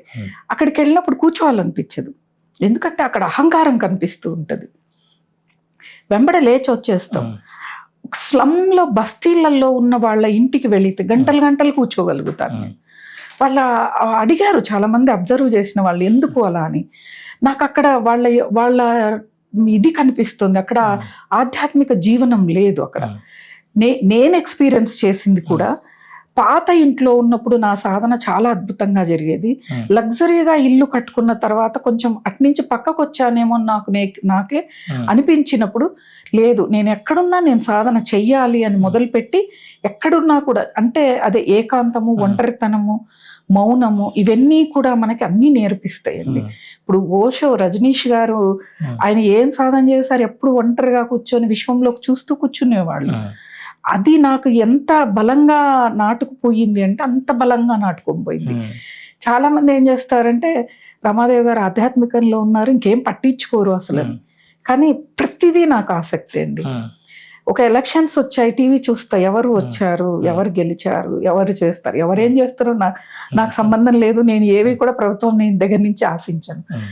ఏది జరిగినా కూడా, ఒక క్రైమ్ జరగనివ్వండి, జరిగింది అంటే ఓహో ఈ కలికాలం పోయే కాలం లాగా ఉంది అంటే మనం అప్రమత్తంగా ఉండటానికి. అది కూడా ఇప్పుడు క్రైమ్ సినిమాలు ఎక్కువగా వస్తాయి, మలయాళం సినిమాలు చూస్తే ఎక్కువగా క్రైమ్ ఉంటుంది. నాకు చూడాలనిపించదండి, చాలా బాధేస్తుంది, ఎక్కడో కడుపులోంచి బాధ పుట్టుకొస్తూ ఉంటుంది. అవాయిడ్ చేస్తాను, నేను చూడను, వెళ్ళిపోతాను. వెళ్ళిపోయి ఆ చూసిన పాపాన్ని మనం మనకి 10 రకాలుగా పాపం వస్తుంది, చూసిన పాపాన్ని తొలగించుకోవడం కోసం వెళ్ళిపోయి నేను ధ్యానం చేసుకుంటాను. ఇంట్లో వాళ్ళందరూ అంటారు, ఓ మొత్తం భగవంతుడికే టైం ఇచ్చేసావు అని చెప్పని. భగవంతుడికే టైం ఇవ్వాలి. ఇన్నేళ్ళు అందరికీ ఇచ్చాను కదా టైం, ఈ వయసులోనైనా భగవంతుడికి సమయం ఇవ్వకపోతే ఎలా అని చెప్పని. అంటే ఒక వాక్కు మనిషికి వస్తోంది బాగా అంటే సరస్వతీదేవి యొక్క అనుగ్రహంతో పాటు ఆధ్యాత్మిక చింతన కూడా వాక్కుని ఇస్తుందండి. ఇప్పుడు మనకి మన గురువులు వీళ్ళందరూ కూడా ఎలా వాళ్ళకి వాక్కు వచ్చిందంటే సాధన కొన్ని చక్రాలు, అన్ని చక్రాలు యాక్టివేట్ చేసుకోవటం. మనకి విశుద్ధి బాగా ఉందంటే వాక్కు అద్భుతంగా ఉంటుంది. అలా ఒక్కొక్క చక్రానికి యాక్టివేషన్కి ఒక్కొక్క స్థితి అనేది మనకు ఉంటుంది. ఆ స్థితిలోకి వచ్చాక దాన్ని నిలబెట్టుకోవటం, డైవర్ట్ అవ్వకూడదు. డైవర్ట్ అయితే పిచ్చివాళ్ళు అయిపోతారండి. ఆధ్యాత్మికంలో చాలా జాగ్రత్తగా ఉండాలి. ఇప్పుడు నేను ఒకసారి ఒక పుస్తకంలో చదివాను, దాదాపు ఇది 60-70 ఏళ్ల కిందట జరిగింది. ఒక కలెక్టర్ యోగా సాధన చెయ్యాలని, గురువు లేకుండా చెయ్యాలని ఆయన ఏవేవో చేసేసి పిచ్చివాడైపోయి మంచానికి అంకితమైపోయాడు. ఏ డాక్టర్ దగ్గరికి వెళ్ళినా కూడా ఏం చేశాడు ఈయన, ఎందుకు ఇంట్లో పరిస్థితులు బాగానే ఉన్నాయి, అసలు ఆయన ఏం చేయకుంటేనే బాగుండేదేమో అనిపించింది అప్పుడు. అలా అయిపోయాడు. అందుకే సాధన కూడా ఎక్కువ అవ్వకూడదు. మనకి ఎంత ఉందో అంత వరకే సాధన ఉండాలి. ఎందుకంటే 2-3 నేను అలా కళ్ళతో కూడా చూసా, వాళ్ళు డైవర్ట్ అయిపోయి పిచ్చి పిచ్చిగా ప్రవర్తించటం, ఇవన్నీ కూడా. అంటే కుండలిని అన్నారు చూడండి, అది సరిగ్గా ఆ సాధన చెయ్యకపోతే ఇలాంటి స్థితే కలుగుతుంది. కాబట్టి మనం ఒక గురు సమక్షంలోనే ఏదైనా సాధన చెయ్యాలి. గురువు లేని విద్య గుడ్డి విద్య అంటారు, అలా గుడ్డి విద్య కాకూడదు, అనారోగ్యం పాలు కాకూడదు. కుండలిని జోలికి వెళ్ళాలి అంటే చాలా నియమాలు ఉంటాయండి. ఆ నియమాలు పాటించటం అది చాలా కష్టం కూడాను. ఎందుకంటే ఆహార నియమాలు చాలా ఉంటాయి. మనం అన్నిటికీ కాస్త దూరంగా ఉండాలి. ఆ కుండల్ని మనకి ఎప్పుడైతే రిలీజ్ అవుతుందో దాన్ని తట్టుకునే శక్తిని మనం ఆపాదించుకోవాలి. ఇప్పుడు బృందావనంలో రాత్రిపూట నిద్రిస్తే మరుసటి రోజుకి మరణిస్తారు అంటే శ్రీకృష్ణుడు వచ్చి చంపడు, శ్రీకృష్ణుడు తిరగాడుతూ ఉంటాడు. ఆయన్ని చూసే ఆధ్యాత్మిక శక్తి మనకు లేక మనం చనిపోతూ ఉన్నాం ఇక్కడ. అలా ఇది కూడా అంతే అన్నమాట. కాబట్టి ప్రతి దానిలోకి వెళ్ళిపోయి నేను ఇచ్చేస్తా కాదు. మనకి ఎప్పుడు ఏది కావాలో భగవంతుడు నిర్ణయించి పెట్టాడు. మన సాధన మనం నిదానంగా, ఎప్పుడైనా పై అంతస్తుకి ఎక్కాలంటే పైన మెట్టు మీద కాలు పెట్టాం కదా, ఒక్కొక్క మెట్టు ఎక్కితేనే అవుతుంది. అలా మన సాధన ఉండాలి, తొందర ఉండకూడదు. ఇవన్నీ చేసుకుంటూ ముందుకు వెళితే అద్భుతమైన గురువు దొరకాలండి. ముందు నిజంగా మనకి అన్ని నేర్పగలిగే టాలెంట్ ఉన్న గురువు దొరకాలి. అలాంటి గురువులే నాకు దొరికారు. స్వామి పరమానంద కానీ, అలాగే గుమ్మడి దామోదర్ గారు కానీ, చాలా చాలా అంటే నాకున్న స్నేహితుల్లో ఆధ్యాత్మిక స్నేహితులు ఇచ్చే సలహాలు, సందేహాలని కూడా నేను తీసుకోవటం, ముందుకెళ్ళటం జరిగింది. ఏమో ఇప్పుడు మీరు ఈ మార్గంలోకి రాకముందు మనం ఎక్కడికన్నా ఎన్నో క్షేత్రాలు దర్శించుంటాం, ఎన్నో చూసుంటాం, అవన్నీ వేరే.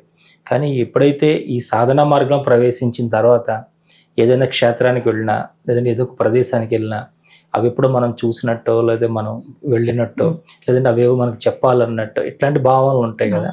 అలా మీకు ఇప్పుడు క్షేత్ర దర్శనాలు ఏమేమి చేశారు, అక్కడ మీకు కలిగినటువంటి అనుభూతులు ఏమి?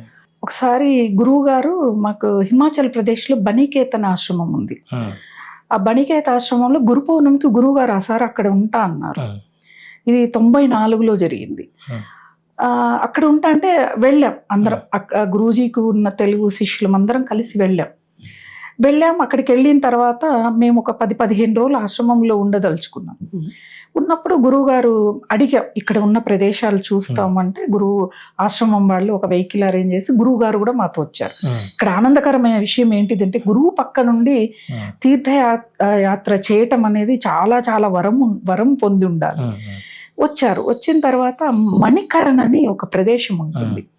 అక్కడ నది ప్రవహిస్తూ ఉంటుంది. హాట్ వాటర్, నది అంతా పొగలొస్తూ ఉంటాయి కింది నుంచి పైకి. అక్కడ బావుల్లో కూడా వేడి నీళ్ళు ఉంటాయి. ఆ వేడి నీళ్ళు తీసుకొని టీలు కాచుకునే వాళ్ళు, అన్నం వండుకుని అక్కడ కనిపిస్తుంటాయి మనకి. అక్కడ కర్ణుడు తపస్సు చేసిన ప్రదేశం అది. వెళితే అక్కడికి అసలు ఆయన తపస్సు చేసిన ప్రదేశంలో ఇలా ఒక్క నిమిషం చేయబెడితే బొబ్బలెక్కేస్తుంది. అలాంటి ప్రదేశంలో ఆయన సాధన గొప్పవాడండి కర్ణుడు కూడా. మనం ఏదో చాలా మనకు అందడం చాలా రాంగ్గా వెళ్ళింది పురాణం అనేది, కానీ చాలా గొప్పవాడు అనిపించింది. ఇక్కడ తపస్సు చేయటం ఏంటిది అని. అక్కడికి వెళ్ళి ఇక్కడ కర్ణుడు తపస్సు చేశాడు అంటూనే నాకు ఆయన ఆకారం, ఆయన ఎలా ఉంటాడు నాకు తెలియదు, ఆకారం కనిపించటము.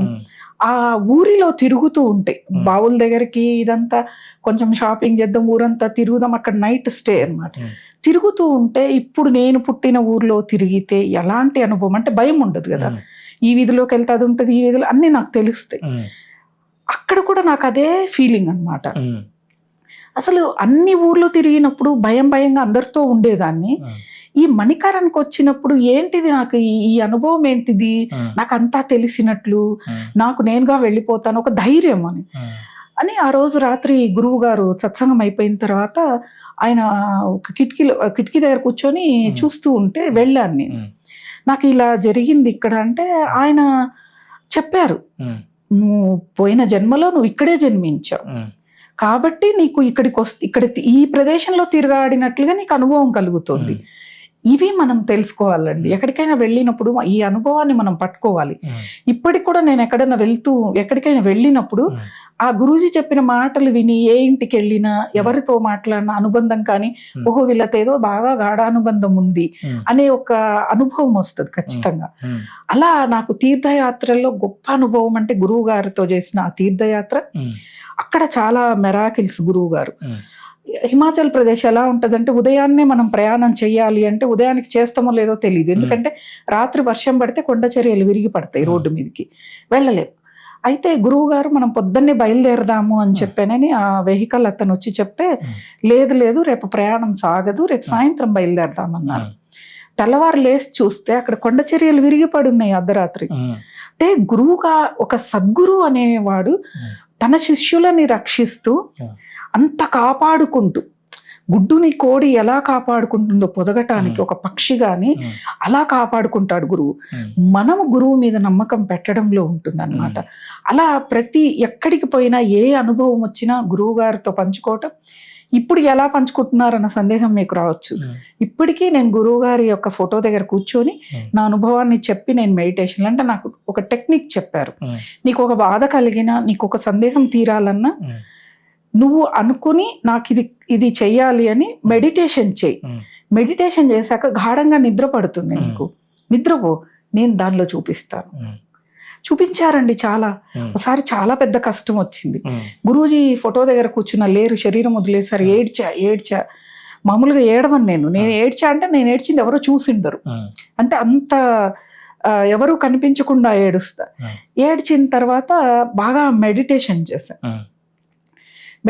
చేసి బాగా నిద్ర వస్తుంది. గురువు చెప్పారు నిద్ర వస్తుంది నీకు అని. నిద్రపోయా. అసలు సమయం 11-12 గంటలకు ఉదయం నిద్రపోవటం అనేది. నిద్రపోయా, గాఢంగా నిద్ర పట్టింది. అప్పుడు నాకు గురువు గారు కింద భూమి మీదంతా ప్రళయము, అగ్ని, ఆ కొండలు కాలిపోతున్నాయి, లావా పొంగుతోంది. గురూజీ మాత్రం ఒక చాప లాంటి దాని మీద ఆయన నన్ను రక్షించి పైకి తీసుకొని వెళ్ళటం ఒక అనుభవం కలిగింది. ఇప్పటికీ కూడా ఏ కష్టం వచ్చినా ఆయన నన్ను రక్షిస్తాను ఆ రోజు చెప్పారు కదా, అదే పని చేస్తారు. ఇలా మనము గురువుకు దగ్గర అవ్వాలి. గురువు ఎదురుగా ఉంటేనే మనకు జరుగుతాయి అనేది కాదు, ఆంతరంగిక గురువులు ఉండాలి. అంతరంగంగా ఆయన ఫోటో చూస్తేనే మనకు సమాచారం వచ్చే స్థాయికి మనం ఎదగాలి. అలా చాలా చోట్లకు వెళ్ళినప్పుడు అలాంటి అనుభవం. పోయిన సంవత్సరం అమర్నాథ్ యాత్రకు వెళ్ళినప్పుడు చాలా గొప్ప అనుభవం అండి అక్కడ. అసలు అందరూ కొండలు ఇవి అవి డోలీలు ఎవరు వస్తున్నారు వెళ్తున్నారు అని చూస్తే నా కళ్ళంబడి నీళ్లు కారుతూ ఇన్ని రోజులకు నన్ను అనుగ్రహించావని నేను జపమాల పట్టుకొని జపం చేస్తూనే ఆ పక్కన నదిని చూసుకుంటూ ఆ పర్వతాలని ఎవరు తయారు చేశారు ఇవి, అవి భగవంతుడు ఇచ్చినవి ఈ పర్వతాలు, ఆ పర్వతాలు ఎంత పుణ్యం చేసుకొని ఉండాలి, భగవంతుని అక్కడ చూశాయి, అక్కడ ఉన్న ఆ శక్తిని ఆపాదిస్తూ. అంటే అందరూ అంటారు ఏంది కొండలు చూసుకుంటూ నువ్వు ఇలా అనుకుంటావా అని. మరి అంతే కదా, అక్కడ ఉన్న వృక్షాలకేంటిది. అక్కడికి వెళితే అంటే ఒకప్పుడు అమర్నాథ్ అంటే అమర్నాథుడు పెద్దగా ఉండేవాడు, ఇప్పుడు వేడి ఎక్కువైపోయి కరిగిపోతున్నాడు. మేము వెళ్ళే వరకు బాగా ఇంత శివలింగం రూపంలోనే ఉన్నాడు ఆయన. నాకు శివలింగంలా కనిపిస్తుంది, అందరికేమో ఇంత ఐస్ ముద్దలా కనిపిస్తుంది, నాకు అది తెలియలే. అక్కడికి వెళితే పార్వతీదేవికి అమరత్వం గురించి చెప్పిన సీన్ నాకు అక్కడ కనిపిస్తుంది. అందరినీ లాగేస్తున్నారు కానీ నన్ను లాగలేదు అక్కడ. ఆ సీన్ కనిపిస్తోంది. అక్కడ ఉన్న పూజారి పక్షుల్ని చూపించాడు, పావురాల్ని. ఆ 2 పావురాలే ఇక్కడ అమరత్వం గురించి విన్నవి అని చెప్పి కబూతర్ చూడు చూడు అని చెప్పి చూపించి, ఆ పూజారి లాస్ట్ లో ప్రసాదం ఆ విభూది అది ఇచ్చేటప్పుడు లాగి విభూదిని కోపంగా చేతిలో పెట్టాడు. ఎందుకు ఈయన కోపంగా చేతిలో పెట్టాడు, ఏం చేశాను, ఎక్కడో లోపం జరుగుతోంది సాధనలో అనుకొని అప్పటి నుంచి కొంచెం అంటే కోపాన్ని తగ్గించుకోవటం, ఆవేశాన్ని, అంటే అనారోగ్య పరిస్థితుల వల్ల కూడా మనకి కోపం అవన్నీ కూడా రావచ్చు. అంటే కొన్ని కథనాల ప్రకారం పూర్వజన్మ కర్మ వల్ల కూడా కోపం మన గురు చరిత్రలో స్పష్టంగా ఉంటుంది, అలా కూడా జరిగి ఉండొచ్చు కదా అని చెప్పాను. కానీ కొన్ని క్షేత్రాలకి దగ్గర ఉన్న వాటికి కూడా వెళ్ళలేను నేను. ఇప్పుడు కురువపురం దత్తక్షేత్రాలకి నేను వెళ్ళాలంటే పిఠాపురం ఒకటే వెళ్ళా, బలవంతంగా నేను వెళ్ళాను. వెళ్ళే వరకు అభిషేకం టైం, ఆయన కూర్చొని దర్శనం చేసుకోవటానికి లేదు. ఇప్పటికీ దత్తక్షేత్రాలకి వెళ్ళలేదు. ఎందుకు అని నేను మొన్న గురుచరిత్ర పారాయణం చేస్తూ ఉంటే నాకు అనిపించింది, 108 సార్లు గురుచరిత్ర పారాయణం చేస్తాను అనుకున్నాను కదా, అందుకని అవి పూర్తయ్యే వరకు ఆయన రానివ్వడు అనేది ఒకటి నాకు ఆలోచన వచ్చి, ఓ ఎందుకా స్వామి, సరే నా ఇంట్లోనే ఉన్నావు, గురుచరిత్ర రూపంలో ఉన్నావు, నాలో ఉన్నావు, ఇంతకంటే గొప్ప క్షేత్రం, శరీరం కంటే గొప్ప క్షేత్రం ఇంకోటి లేదండి. మనము అనుభవంలోకి తెచ్చుకోవాలి. కానీ చాలా వరకు అందరూ కూడా అంతర్గతంగా చూసి మీరు సాధన చేయమన్నప్పుడు అంతర్గతంగా చూసినప్పుడు ఖాళీగా కనిపిస్తుంది నాకు. అందరు ఆశ్చర్యపోతారు, అలా కనిపించకూడదే, అలా ఎలా కనిపిస్తుంది అని. ఏమో నాకు ఏమీ కనిపించదు, అంతర్గతంగా ఖాళీ శరీర భాగం కనిపిస్తూ ఉంటుంది. అది గొప్ప చాలా చాలా అనుభవాలు మనకి గురు చరిత్ర చదువుతూ ఉంటే కూడా, శ్రీపాద శ్రీవల్లభ చరిత్ర అనివ్వండి, గురు చరిత్ర అనివ్వండి, ఇంకా ఏ గ్రంథం తీసుకున్నా కూడా చదువుతూ ఉంటే ఇవన్నీ ఎప్పుడో నాకు జరిగినవే దీనిలో కనిపిస్తూ ఉన్నాయి అనిపిస్తుంది అన్నమాట. ఓహో, అంటే ఏదో గొప్ప సాధకురాలనే, ఏదో కర్మ వల్ల మళ్ళా వచ్చి సంసారం అనే ఈ దుర్భరమైన పరిస్థితుల్లో పడ్డాను, కానీ ఇప్పుడు ఇంకా వదులుకోకూడదు, ఈ జన్మకి వదులుకోకూడదు. నేను ఇంకా ఇంకా ఇంకా ఇంకా కర్మని చేస్తూ మళ్ళా మరు జన్మ కూడా ఈ భార్య పిల్లలు బంధము ఇవన్నీ కూడా ఇంకా వద్దు, చాలు. అంటే ఎవరి వల్ల ఏమి ఇబ్బంది ఏం లేదు, కాకపోతే ఇంకా చాలు ఈ బంధం కోసం అనేది ప్రాకులాడడం, భగవంతుడి కోసం ప్రాకులాడాలి. తప్పు చేస్తున్నానేమో, ఇంకా ఈ సాధనలోకి రావాలని కంప్లీట్గా సాధనలోకి రావడం జరిగింది. అంటే ఒక విషయం అమ్మా, అసలు ఈ సాధనా మార్గంలోకి వెళితే, ఈ భగవత్ మార్గంలోకి వెళితే భౌతికంగాను లౌకికంగా ఉన్నటువంటి సంసారంలో సమస్యలను ఎదుర్కోవాల్సి వస్తుంది, సంసారానికి దూరంగా వెళ్ళిపోవాల్సి వస్తుంది, కుటుంబ సభ్యులతోనే సమస్యలు వస్తుంటాయి. ఇలాంటి విషయాలు మీకు ఎవరో చెప్పలేదా, లేదా మీకేమీ రాలేదా? సమస్యలు చాలా వస్తాయండి, పరీక్షలు ఎదురవుతాయి ఎక్కువగా. సహనానికి పరీక్ష జరుగుతూ ఉంటది, ఓర్పుకి పరీక్ష జరుగుతూ ఉంటది. అప్పుడు గురువు గారు గుర్తొస్తారు, నీకేం కాదు నేనున్నా, నువ్వు మౌనంగా ఉండు. కర్మ ప్రక్షాళన జరుగుతుంది అన్నప్పుడు ఎవరు చేయరండి, అన్నీ తెలిసి కూడా నా కర్మ వెళ్ళిపోతుంది అనుకుంటాను. ప్రతి సిచ్యువేషన్ని యాక్సెప్ట్ చేసే గుణం ఉంటే సాధనలో ముందు ఖచ్చితంగా వెళ్తామండి. ఇప్పుడు చుట్టాలు బంధువులు ఉంటారు, అసలు ఈ అమ్మాయి ఫోనే చేయదు, అసలు ఏమీ చెప్పదు, ఏం మాట్లాడదని ఫోన్ చేసి మరీ తిడతారండి. ఫోన్ చేసి తిడతారు. ఓహో, నవ్వుతాను కాసేపు, నవ్వి పర్వాలేదు ఇప్పుడు మీరు చేశారు కదా, గుర్తు లేకుండా ఎవరైతే ఉండరు. కాకపోతే ఇప్పుడు ఒక కుటుంబంలో ఒక పర్సన్తో మాట్లాడితే వాళ్ళు అలా, వీళ్ళు ఇలా, వీళ్ళు ఇచ్చేసారు, అది చేశారు, ఈ చెవు ద్వారా లోపలికి వెళ్ళిన దాన్ని కడుక్కోవడానికి నాకు మళ్ళీ టైం పడుతుంది. కాబట్టి అన్నిటికీ దూరంగా ఉంటాను. పిల్లలు ఫోన్ చేస్తే ఒక నిమిషం ఎక్కువ మాట్లాడను. అందరూ ఆశ్చర్యపోతారు, పిల్లలు మీరు గంటలు గంటలు మాట్లాడతారు, ఏం మాట్లాడతారు పిల్లలతో? ఏమైనా పురాణం చెప్పారా అని అడుగుతా. పురాణం చెప్పరు. ఏం తిన్నావు, ఏం వండుకున్నావు, ఎక్కడికి వెళ్ళావు, ఇవే మాట్లాడతారు. నేనేం అడుగుతానంటే, ఈరోజు ఇది కదా, మీకు దగ్గరలో ఆలయం ఉంటే వెళ్ళి దర్శనం చేసుకురండి, భగవన్నామం చెయ్యండి. ఎందుకంటే ఇప్పుడు ఉంది బిజీ లైఫ్, వాళ్ళు సాఫ్ట్వేర్లు కాబట్టి సాధన చేయమంటే కుదరదు వాళ్ళకి. ఇది చెప్తాను. తిన్నారా అని అడుగుతాను, జాగ్రత్తగా ఉండండి అని చెప్తా. ఎందుకంటే ఎటువంటి సిచ్యువేషన్ వస్తుందో తెలియదు కాబట్టి జాగ్రత్తగా ఉండమని. చాలా వస్తాయండి. ఇప్పుడు నేను సాయంత్రం మేరకి సత్సంగం క్లాస్లో కూర్చుంటే మా వారికి ఏమో కూర్చొని ఆ హోమ్ థియేటర్ ముందు కూర్చొని సినిమా చూడాలి. అప్పుడు ఏం చేస్తా అంటే బ్యాలెన్స్ చేసుకుంటా అండి. 2 రోజులు సినిమాకి ఆయనకి టైం ఇచ్చి, ఆదివారం సత్సంగం ఉండదు, ఆ రోజు మధ్యలో ఒక 2 రోజులు ఆయనకి టైం ఇచ్చి మిగతాది సత్సంగం. ఎందుకంటే సంసారంలో ఉండి సన్యాసించమన్నారు అంటే సంసారానికి బాధ్యత కదండి. బాధ్యతను మర్చిపోతే నేను మళ్ళా బాధ్యత కోసం, ఆ బంధం కోసం జన్మ మళ్ళా కుటుంబంలో పడాలి, సంసారంలో పడాలి. వీటన్నిటి నుంచి తప్పించుకోవాలంటే వాళ్ళనే సాటిస్ఫై చేయాలి. చాలా ఎదుర్కోవాలండి. ఎదుర్కొండేదే ఆధ్యాత్మికంలో ఉన్నప్పుడే ఎక్కువ ఎదుర్కోవాల్సి వస్తుంది. నేను అందరిలాగా మాట్లాడుతూ, అందరిలాగా తిరుగుతూ, అందరిలాగా షాపింగ్లు చేస్తూ ఉంటే నాకు ఆధ్యాత్మికత ఎక్కడ వస్తుంది? ఇప్పుడు ఏదైనా ఒక బంధం, ఎవరైనా నాతో మాట్లాడరు, కొంచెం దూరంగా ఉన్నారంటే వాళ్ళ మీద నేను ఎక్కువగా ప్రేమను పెంచుకుంటే గురువు గారు పక్కకు తీసుకొచ్చారేమన్న ఒక్కటే ఫీల్ అవుతాను. ఏం ఏడవటము, లేకపోతే ఇంకేదో గీ పెట్టడము, నువ్వెందుకు మాట్లాడలే అనడము, ఇవి చెయ్యను నేను. నేను వాళ్ళ మీద ఎక్కువ వ్యామోహం పెంచుకున్నట్టున్నా, దాని నుంచి పక్కకు తీసుకొస్తున్నా. ఇప్పుడు మనం ఎంతమంది అండి మన దగ్గర మన ఆస్తి పోతే, మన బంగారు పోతే, లేకపోతే మనం ఏం చేస్తున్నా ధైర్యంగా ఉంటారంటే వ్యామోహం నుంచి భగవంతుడు పక్కకు తీసుకురావడానికి ఇవన్నీ క్రియేట్ చేసి ఉండొచ్చు కదా. ఈ ఆలోచన వచ్చింది అంటే అయిపోయింది, ఇంకా మనకి ముక్తే ఇంకా వచ్చేస్తుంది, వేరే ఏమీ కాదు. ఇవి ఇప్పుడు చీరలు కొనదు చాలా మంది అంటారు కుటుంబంలో వాళ్ళు, నీకున్నంత మాకుంటే మేము ఇంత బంగారు కొనే వాళ్ళం ఇంత అని. అంటే నేనన్నా ఎన్ని వేసుకుంటాము, ఎంత వేసుకుంటాము, నా గౌరవాన్ని కాపాడడం కోసం వేసుకుంటా. ఇప్పుడు నగలకి, చీరలకి, మనం వెళ్ళే కార్లకి విలువ ఇస్తున్నారు ఎక్కడికి వెళ్ళినా, మనిషిగా విలువనివ్వట్లేదు. కాబట్టి సమాజం ఎలా వెళ్తుందో నేను అలా కూడా నడుస్తాను. ఓహో, వాళ్ళకి నేను ఒక మంచి కారులో వెళ్ళాలి, నేను నగలేసుకోవాలి, ఓ మంచి చీరలు కొనాలి, కట్టాలి, కడతా, తీసుకుపోయి కబోర్డ్లో పెడతా. కొన్ని రోజులు నా కబోర్డ్లో ఉండవు, ఎవరు వస్తే వాళ్ళకి నేను ఏది కూడా ఉంచుకోండి దానం చేసేస్తూనే ఉంటాను. అందరూ అంటారు, అదేంటి ఎన్ని రోజులు కట్టలేదు, అంత విలువైనవి. ఏది విలువైంది? విలువైంది అని మీరు అనుకుంటున్నారు. నా దృష్టిలో అది విలువ కానిది, విలువ లేనిది అది.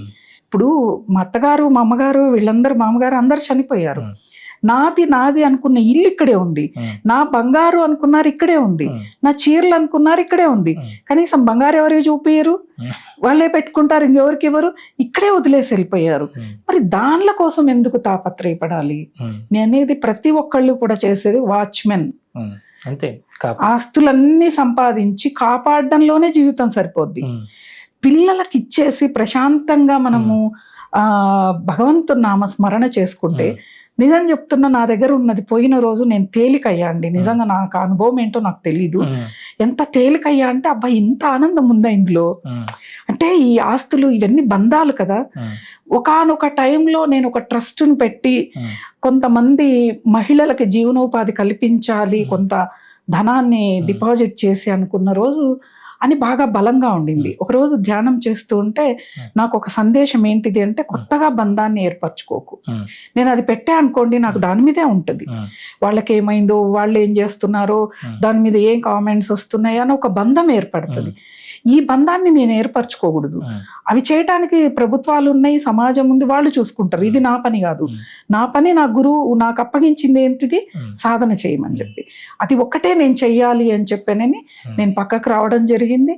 ఎవరు మాట్లాడినా స్పిరిచువల్ గురించి మాట్లాడితే కాసేపు మాట్లాడతాను, వేరే మాట్లాడితే మాత్రం నేను మాట్లాడలేను. కుటుంబంలో ఇప్పుడు మా అమ్మ, అక్క వాళ్ళు కూడా ఎవరి గురించి అయినా మాట్లాడితే వాళ్ళు సైగ చేస్తూ ఉంటారు, రమ్మ ఉంది మాట్లాడకండి, అమ్మాయికి ఇవి నచ్చవు అనేది అంటారు, వాళ్ళు అనేస్తారు. ఎందుకు అవసరం? అవతలి వాళ్ళ కష్టాన్ని పాపాన్ని అనుకొని మన ఇంట్లో కూర్చోబెట్టుకుంటున్నాం వచ్చి. ఇప్పుడు ఒక కుటుంబంలో ఒక సమస్య ఉందనుకోండి, చాలా ఉన్నాయండి ఈ సూక్ష్మాలు, తెలియకనే మనం ఈ రోజున ప్రతి ఒక్కరిని కామెంట్ చేస్తూ ఉన్నాం. ఇప్పుడు ఒక ఇంట్లో ఒక కష్టం వచ్చింది, వచ్చింది నీ ఇంట్లోకి, వాళ్ళ ఇంట్లోంచి వచ్చి నీ ఇంట్లో కూర్చుంటుంది. ఆ విషయం తెలుసుకోవాలి అందరూ కూడా.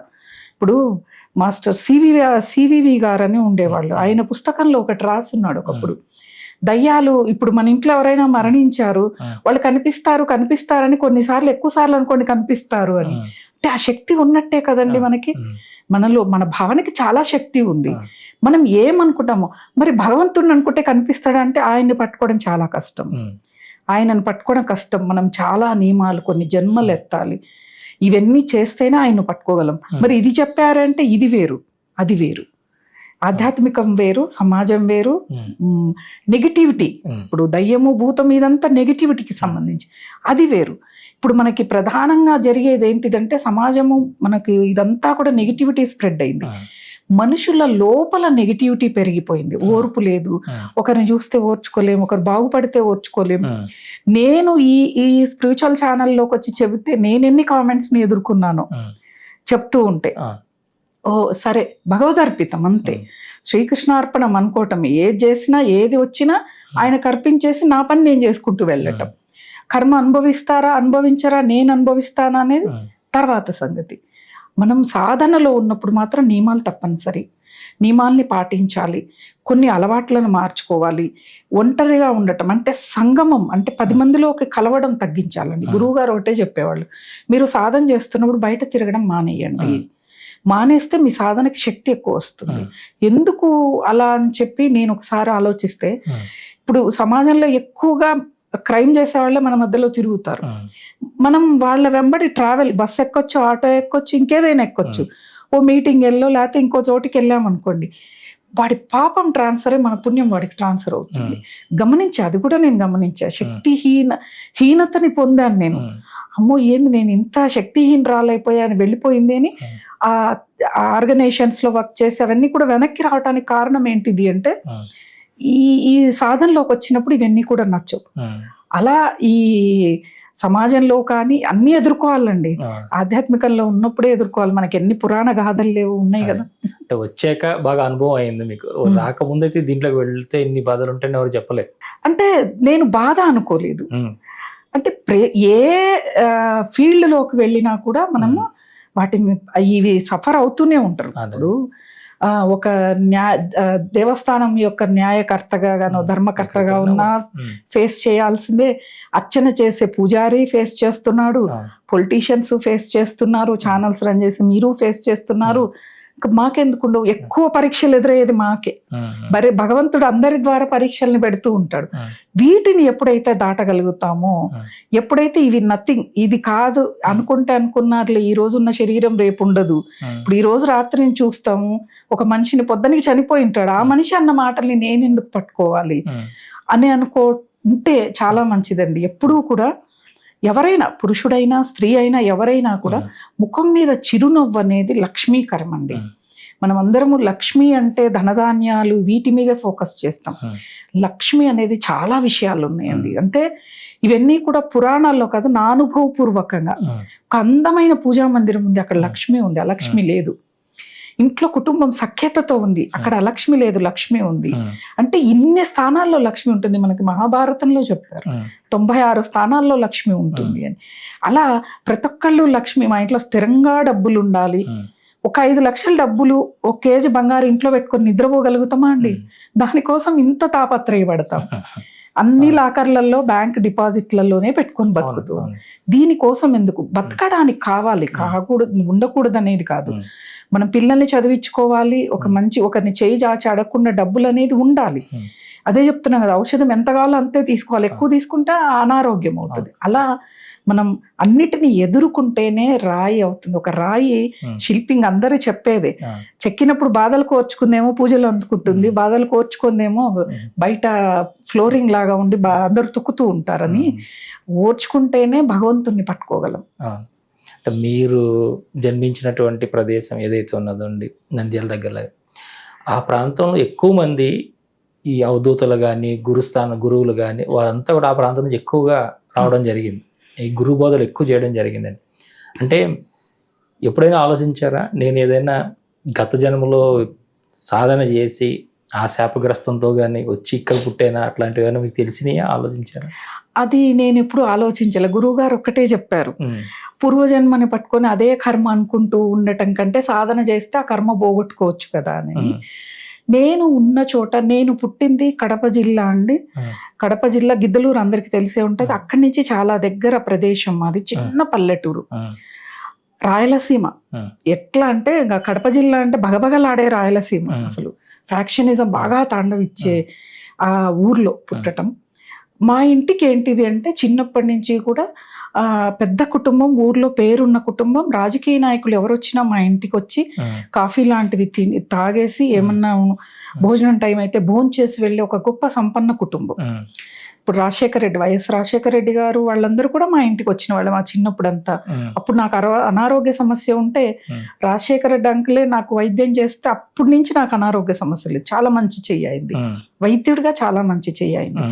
అలా అంటే ఒక భగభగమండే రాయలసీమలో నుంచి, ఒక రాజకీయ కుటుంబం నుంచి, సంపన్న కుటుంబం నుంచి ఆధ్యాత్మికంలోకి వచ్చారా అని అడిగిన వాళ్ళు చాలా మంది ఉన్నారు. అడిగితే ఒకటే చెప్తాను, రావణ రాజ్యంలో విభీషణులు లేడా అలా అనుకోకూడదు. ఏదో ఆ కుటుంబంతో అనుబంధం ఉంది, అక్కడ జన్మించాను, అక్కడ చూడవలసినవన్నీ చూశాను. నిజంగా ఈ ఉమ్మడి కుటుంబం అనేది చాలా నేర్పిస్తుంది. ఉమ్మడి కుటుంబంలోంచి వచ్చాం, చాలా అన్యోన్యంగా ఉండేవాళ్ళు, గొడవలు ప్రతి ఇంట్లో అవుతాయి, కానీ సర్దుకొని పోవటం అవన్నీ కూడా నేర్పించేదే ఉమ్మడి కుటుంబం. అటువంటి ఉమ్మడి కుటుంబంలో నుంచి వచ్చాం కాబట్టి మంచి చెడులు అనేవి తెలుస్తాయి. ఒక మనిషి ఏదైనా చేసినా సరేలే అనే తత్వం బోధపడుతుంది, ఎందుకంటే పెద్దల దగ్గర నుంచి నేర్చుకుంటాం కదా మనము. అలా అన్నమాట. మేము ఆ ఉమ్మడి కుటుంబం ఉన్న రోజులు మేమే పెద్ద పిల్లలం ఇంటికి, కాబట్టి చాలా బాగా చూసుకునేవాళ్ళు. మా బాబాయ్ వాళ్ళు కానీ, మా మేనత్త వాళ్ళు కానీ, మా నాన్నమ్మ తాతయ్య వాళ్ళు కానీ చాలా అపురూపంగా పెంచడం కానీ, బాగా చూసుకోవడం కానీ, అనారోగ్యం వస్తే అందరూ పరిగెట్టడం, అరే మా అన్నయ్య కూతురు బాలేదు. అప్పుడు ఎక్కువగా హాస్పిటల్ కంటే ఎక్కువ పక్కవి నమ్మేవాళ్ళు, అక్కడికి వెళ్దామా ఇక్కడికి వెళ్దామా అని తీసుకెళ్లేవాళ్ళు. ఇలాంటి వాళ్ళు ఇప్పటికీ మా అక్క అంటూ ఉంటది, అప్పుడు చచ్చిపోద్ది అన్నారు, ఇప్పుడు మాటలతో చంపేస్తుంది అని చెప్పి అంటూ ఉంటది అక్క అన్నమాట. అలా చాలా మంది, అంటే నేను అలా ఆ కుటుంబంతో, అంటే నేను ఒకటే గురువు గారిని కోరుకుండేది కూడా, ఎటువంటి రుణానుబంధం ఉన్నా ఈ జన్మతో పూర్తి చేయి, నేను దానికోసం మళ్ళా జన్మ తీసుకోవాలి కదా అని వేడుకుంటాను. కాబట్టి ఏ ఎదిరింటోళ్ళో పక్కింటోళ్ళో ఈ జన్మలో నా కుటుంబ సభ్యులు వాళ్ళ ఇంట్లో పుట్టాలన్న ఒక తాపత్రయం ఉండి పుట్టి ఉండొచ్చు. ఎప్పుడు బాధపడనండి, నాకు ఆ కష్టం వచ్చింది అని కూడా బాధపడను. అసలు ఆ కష్టాన్ని కూడా నిజంగా మర్చిపోతా. ఎవరో కష్టాన్ని చూసిన వాళ్ళు గుర్తు చేస్తారు చూడండి, నాకు లేని బాధ మీకెందుకు అని అడుగుతాను. నేనే మర్చిపోయా ఆ కష్టాన్ని. అందరికీ కష్టాలు వస్తే కొంతమంది చెప్పుకుంటారు, కొంతమంది చెప్పుకోరు, అనుభవిస్తూ ఉంటారు. మనిషి పుట్టిన తర్వాత కర్మ అనుభవించాల్సిందే, కష్టం అనుభవించాల్సిందే. ప్రతి ఒక్కళ్ళు కష్టాన్ని, మన పురాణాల్లో పురుషులు కూడా స్త్రీలు కానీ కష్టాన్ని అనుభవించిన వాళ్ళే. అంటే అది అనుభవిస్తేనే మరో జన్మ అనేది లేకుండా ఉంటుంది.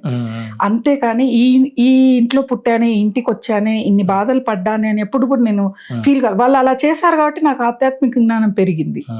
నేను కష్టపడ్డాను, నా చుట్టూ ఉన్న వాళ్ళు కష్టపెట్టారంటే ఆధ్యాత్మికంగా నాకు తోడ్పడ్డారు, వాళ్ళకి కృతజ్ఞతలు జరుపుకోవాలి. చాలా మంది అంటారు, అబ్బా అసలు ఏంది నువ్వు ఇట్లా మాట్లాడతావు, వాళ్ళ మీద కోపం రాదా, వాళ్ళ నాశనం వాళ్ళని ఎందుకు కోరుకోవాలి, వాళ్ళ వల్ల నేను ఉన్నత స్థాయికి వచ్చాను, ఆధ్యాత్మికంగా ముందుకు వచ్చాను. ఇలా ఎప్పుడైనా మనం ఆలోచించగలిగితే అయిపోయిందండి, మన కర్మ పాపం మొత్తం దగ్ధమైపోతుంది, ఉండదు అసలు. మన ఆలోచన విధానంలోనే కర్మ ఉంటుంది, పాపం ఉంటుంది. ఇప్పుడు రమణ మహర్షి మనస్సు అనేదాన్ని లేకపోతే కర్మ లేదు అంటాడు. ఏదొచ్చినా మనసే కదా స్వీకరించేది, అదే బాధ పెడుతుంది, అదే సంతోష పెడుతుంది. అదే లేని స్థితి ఉన్నప్పుడు పాపరాహిత్యం కదా, అదే ఆయన చెప్పే స్థితి. దాన్ని మనం అనుభవించగలగాలి.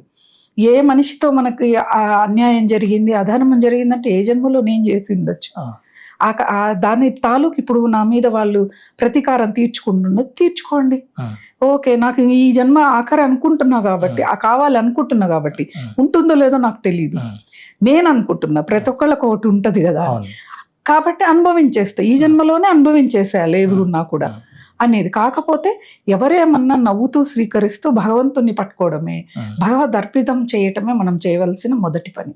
కలియుగ దైవం శ్రీ వెంకటేశ్వర స్వామి వారు మీకు చాలా దగ్గరగా కడప గడప అవును ఇవన్నీ ఉన్నాయి కాబట్టి స్వామివారితో ఏమైనా మీకు ఏమైనా ప్రత్యేకమైన అనుభూతులు కలిగినాయి? స్వామి వారితో అనుభవాలంటే నేను అమర్నాథ్కి వెళ్ళాను, కానీ నేను ఆలయాలకి ఎక్కువగా వెళ్ళటం చాలా తక్కువ అండి. తిరుపతికి వెళ్తానండి. ఇప్పుడు ఒక 10 ఏళ్ళ నుంచి సంవత్సరానికి ఒకసారి వెళ్ళాలని ఒక నియమం. నేను ఎవరైనా మేము ఇట్లా ఒక లెటర్ రాయిస్తాము, విఐపి దర్శనానికి L1 L2కి వెళ్తారా అంటే, వెళ్ళినప్పుడు నేను స్వామివారిని దర్శించుకుని తృప్తి పొందిన దాఖలాలు కనిపిలా. అక్క తిరుపతిలోనే ఉంటుంది. ఆమె ఇట్లా ఎప్పుడైనా వెళ్ళి ఒక వారం అట్లా అక్క దగ్గర ఉన్నప్పుడు తిరుమలలో ఫ్రీగా ఉందంటే దర్శనం, టోకన్ ఇది కట్టించుకొని వెళ్ళిపోదామా అని చెప్పంటే వెళ్తాం కదా ఫ్రీ. దాంట్లో ఎవరు ఉండో పరిగెడతాము. అక్కడికి వెళ్ళాక లాగే వాళ్ళు కూడా ఉండరండి అసలు.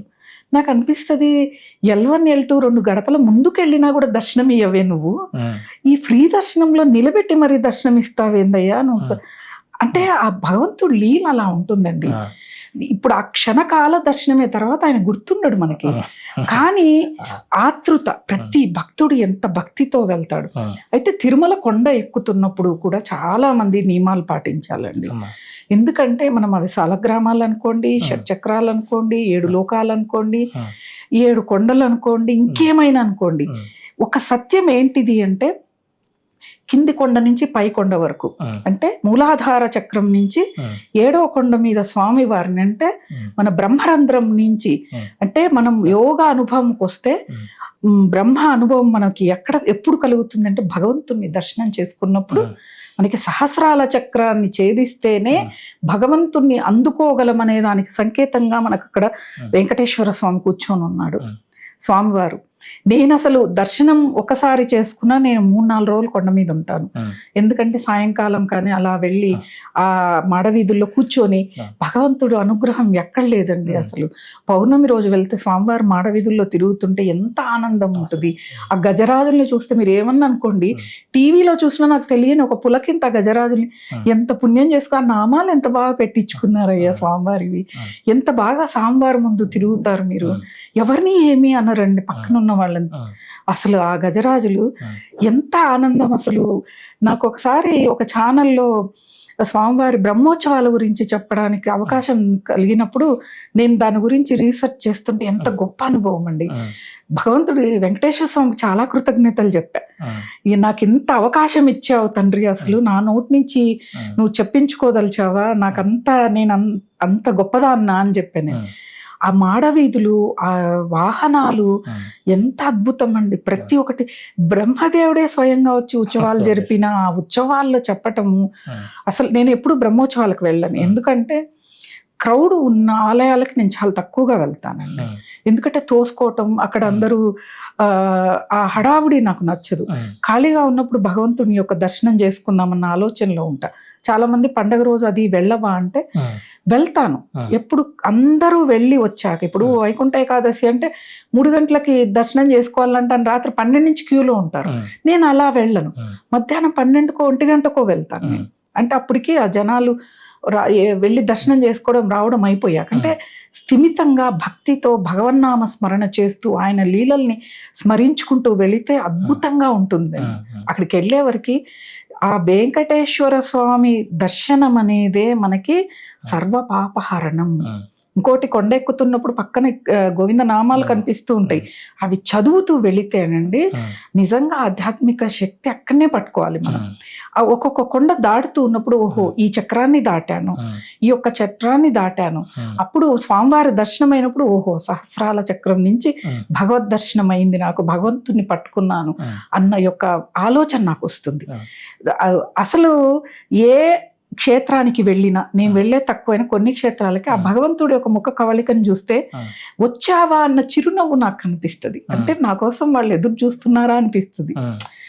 షిరిడీకి వెళ్తే సాయిబాబాది కానీ, త్రయంబకేశ్వరి వెళ్తే పరమేశ్వరుడి దగ్గర కానీ, ఎక్కడైనా వాళ్ళు నవ్వుతూ వచ్చావా అన్నట్టు తల ఊపినట్లు ఒక అద్భుతమైనది. వెంకటేశ్వర స్వామి దగ్గర కూడా అదే.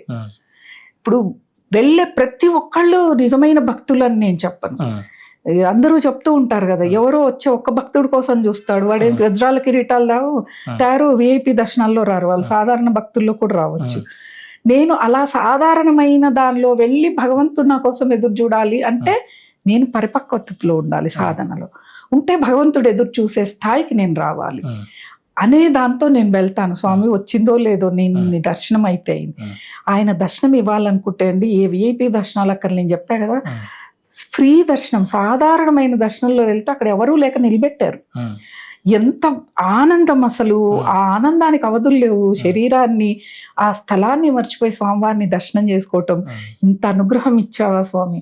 అదే చెప్తారు కదా, పేదవాడైన విదురుడింటికి వెళ్ళాడు కానీ హస్తినాపురంలో ఉన్న దుర్యోధనుడి ఇంటికి వెళ్ళలేదు కదా శ్రీకృష్ణ పరమాత్మ. అలా మనం అక్కడికి వెళ్తేనే భక్తి, అక్కడికి వెళ్తే చాలా పుణ్యం చేసుకున్నట్లు. ఎక్కడండి పుణ్యం చేసుకుంది? ఇది L1 L2కి వెళ్ళి దర్శనం ముందుకెళ్తే భగవంతుడి దగ్గరికి వెళ్ళి దర్శనం చేసుకుంటేనే పుణ్యమా?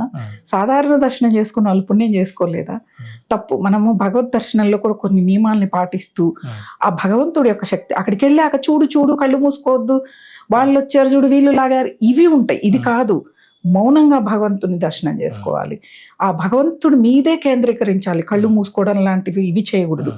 మనస్సులో మననం చేసుకుంటూ మంత్రాన్ని వెళితే, ఎప్పుడైనా చూడండి, పెదవి నాలుక కదలకుండా సాధన చేసే వాళ్ళు అతి శక్తివంతులుగా ఉంటారు. ఇవి ఎప్పుడైతే కదులుతాయి కొంత శక్తి వెళ్ళిపోతూ ఉంటుంది. అందుకే ఎందుకు మాట్లాడొద్దు అంటారంటే, శక్తిని ఆపాదించుకోవడం కోసం 2 పెదవుల్ని మూసేసి ఉంచుకోండి అని చెప్తారు. అలా నేను వెళ్ళిన తక్కువ క్షేత్రాలలో నాకు చాలా చాలా మంచి అనుభవాలు, నేను అక్కడ ఆనందాన్ని అనుభవించడం. ఒక శ్రీశైలం వెళ్ళినా కూడా నేను అక్కడ 3-4 రోజులు ఉండగలిగేటట్టుగానే వెళ్తాను. అలా వెళ్ళి ఇలా వచ్చేద్దాం, పొద్దున్నే వెళ్ళి దర్శనం చేసుకొని రాత్రికి వచ్చేద్దాం అన్నట్లు ఉండదు. ఎందుకంటే భగవంతుడు స్వయంగా అక్కడ నెలకొన్న ప్రదేశాలు అవి. అక్కడ కూర్చుంటే చాలా, అసలు మనం ధ్యానము జపం ఏం చేయక్కర్లే, అక్కడ వీస్తున్న గాలే పవిత్రమైందండి తిరుమల అనేది. మనము ఏ షాప్లో వాడో, ఏ హోటల్ వాడు అన్యాయం, వీడని ఇవి కాదు. కొండ మీదకి వెళ్ళి భగవంతుడి గురించే మనం ఆలోచించాలి. అందరికీ దర్శనం అవ్వాలనుకోలేదు. కొంతమంది వెళ్ళి దర్శనం అవ్వక వెనక్కి వచ్చిన వాళ్ళు చాలా మంది ఉన్నారు. ఇప్పుడు బద్రీ కేదార్నాథ్, ఈ చార్ధామ్, చిన్న చార్ధామ్ యాత్రకు వెళ్ళిన వాళ్ళు డెహ్రాడూన్ వరకు వెళ్ళి ఈ వాతావరణం అనుకూలించగా వెనక్కి వచ్చిన వాళ్ళు ఉన్నారు. అంటే భగవంతుడి, మనం అనుకుంటే కాదు, భగవంతుడు కూడా అనుకోవాలి మనం రావాలి అని. అలా ఎక్కడికి వెళ్ళినా దర్శనం అవ్వకుండా వెనక్కి వచ్చిన దాఖలాలు చాలా తక్కువ. ఒక కంచి కామాక్షి అమ్మవారికి నవరాత్రులలో, దేవి నవరాత్రులలో, దసరా శరన్నవరాత్రుల్లో వెళ్తే, నేను 10:30-11కు వెళితే అమ్మవారికి నివేదన జరుగుతుంది. తర్వాత 3 గంటలకి దర్శనం అన్నారు. నేనేమో అంతసేపు ఉండలేను, నాకేమో చెన్నైలో వీసా స్లాట్ ఉంది, చూసుకొని వెళ్ళాలి. నేను అమ్మని కళ్ళు మూసుకొని ఆమెను స్మరించుకొని, అమ్మ నాకు ఇంతవరకే నాకు దర్శనం ఇచ్చావు, కానీ నేను మళ్ళీ తప్పకుండా వస్తానని చెప్పి వెళ్ళి, నా వీసా స్లాట్ అయిపోయాక మళ్ళీ తిరిగి వెనక్కి వచ్చి అమ్మవారిని దర్శనం చేసుకుని వెళ్ళా. నేను వదిలిపెట్టను, అంటే ఎప్పుడో ఒకసారి వెళ్ళినా దర్శనం అవ్వకపోతే వదిలిపెట్టను. మా వారు కూడా ఏంటిది అంటే, నా కోసం నిజంగా చెప్పాలి, అక్కడ సౌకర్యంగా కాస్త డబ్బులు పెట్టైనా వెళ్దాము అని అంటూ ఉంటారు. అంటే సాధారణమైన దర్శనంలో వెళితేనే భగవంతుడు ఎప్పుడైనా బాగా దర్శనం ఇస్తాడు. అది తెలియదు అందరికీ. ఓ మాకు మీరు లెటర్, నువ్వు హిందూ ధర్మం వెళ్తూ ఉంటావు, నాయుడు గారితో లెటర్ రాయించు, చాలా మంది అడుగుతారు. నేనే అడగను, నేను అందరి కోసం ఏం అడగాలి? నేనే సాధారణ దర్శనానికి స్లాట్లు ఓపెన్ అయిన రోజు బుక్ చేసుకొని వెళ్తాను. నేను ఎందుకు అడగాలి? భగవంతుడు ఎలా దర్శనం ఇవ్వాలో అలాగే ఇస్తాడు. కాబట్టి ఏ క్షేత్రానికి వెళ్ళినా, ఎక్కడికి వెళ్ళినా దర్శనం అనేది కొంతమందికి అవుతుంది, కొంతమందికి. కానీ బాధపడక్కర్లే, ఎందుకో స్వామి రానివ్వలేదు, వచ్చే స్థితిని ఇవ్వమని చెప్పి కోరుకోవాలి. అంటే మనలో అసుర లక్షణాలు ఎక్కువ ఉన్నా రానివ్వడు ఆయన. నువ్వు వాటిని నిర్మూలించుకొని రానే పంపిస్తాడు వెనక్కి. ఇలాంటివి కూడా మనం చూసుకోవాలి. అంటే ఇప్పుడు ఈ సాధన పరిపక్వతకు వచ్చిందని అనుకుంటున్నారు? రాలేదు. పరిపక్వత ఎలా వచ్చింది? నేను సంసారంలో ఉంటూ ఉన్నాను, పూర్తి సమయాన్ని నేను కేటాయించలేకపోతున్నాను. అంటే పూర్తి ఆధ్యాత్మిక సాధన కంటే ఇప్పుడు నేను 3-3:30కి లేస్తే 7:30కి నేను ఆ స్థాయి నుంచి బయటికి రావాలి. ఎందుకంటే పని వాళ్ళు రావటము, ఇంట్లో వాళ్ళకి కావాల్సిన సమకూర్చడము, 10:30 వరకు ఇదే ఉంటుంది. 10:30 తర్వాత నేను ఏదో ఒక పుస్తకం చదవటము, జపం చేయటము, లేకపోతే ఏదో ఒక వీడియో, మంచి మంచి ఛానల్ ఇప్పుడు మన ఛానల్లో వస్తుంటాయి, వీడియోస్ వినటము, దాని తాలూకు నేను నచ్చిన పాయింట్స్ నేను డైరీలో నోట్ చేసుకుంటాను. అప్పుడప్పుడు ఏదైనా బాగా బోర్ కొట్టినప్పుడు ఆ డైరీ తీస్తాను. ఏ దానిలో ఏదొచ్చింది, ఓహో ఇది చాలా అద్భుతమైన మాట చెప్పారు కదా అనే అట్లాంటి పనులు చేస్తాను. మధ్యాహ్నం తప్పకుండా విశ్రాంతి తీసుకుంటాను. అంటే ఇప్పుడు మెనోపాస్ టైం కాబట్టి మళ్ళా ఒక టైం పడుకోవటానికి లేవటానికి కూడా ఒక టైం ఉండదు. ఒక నిమిషం కూడా అటు ఇటు ఉండదు. లేచాక మళ్ళీ కొంచెం సాయంత్రం వాకింగ్కి వెళ్ళటం, మళ్ళా వచ్చి 6 గంటలకి గురువు గారు ధ్యానం చెప్పారు. ఆ ప్రాణాయామం ధ్యానం దీపారాధన చేసి అక్కడే కూర్చొని ధ్యానం చేసుకోవటం. చాలా మంది అడుగుతారు, పూజా మందిరంలో కింద కూర్చోలేం ఎలా చేస్తామని కూడా ఒకటి ఉంటుంది. నేనైతే నాకు ఎక్కడ కూర్చోవాలనిపిస్తే ఇంట్లో అక్కడ కూర్చొని చేస్తా. జపం కానీ ధ్యానం కానీ. కూర్చుంటే మనసు నిలబడాలి. అది అది తూర్పు దిక్కా, ఉత్తరమా, దక్షిణమా, పూజా మందిరమా, గురువు ఫోటో ఉందా లేదా, ఇవన్నీ నాకు సంబంధం లేదు. నేను అలా కూర్చొని అలా సాధన చేసుకుంటూ వెళ్ళిపోవటమే అన్నమాట. పరిపక్వత అనేది వచ్చిందని నేను అనుకోవట్లేదండి. ఎందుకంటే నేను ఇంకా నేను ముందుకు వెళ్ళాలి. అంటే నాలో ఉన్న కొంత అవలక్షణం ఏదైనా కానీ దాన్ని తీసేయగలగాలి. అదే గొప్ప సాధన. దాని తర్వాతే నేను కంప్లీట్గా వెళ్ళాలి. అంటే కొన్ని బాధ్యతలు ఉన్నాయి కుటుంబంలో.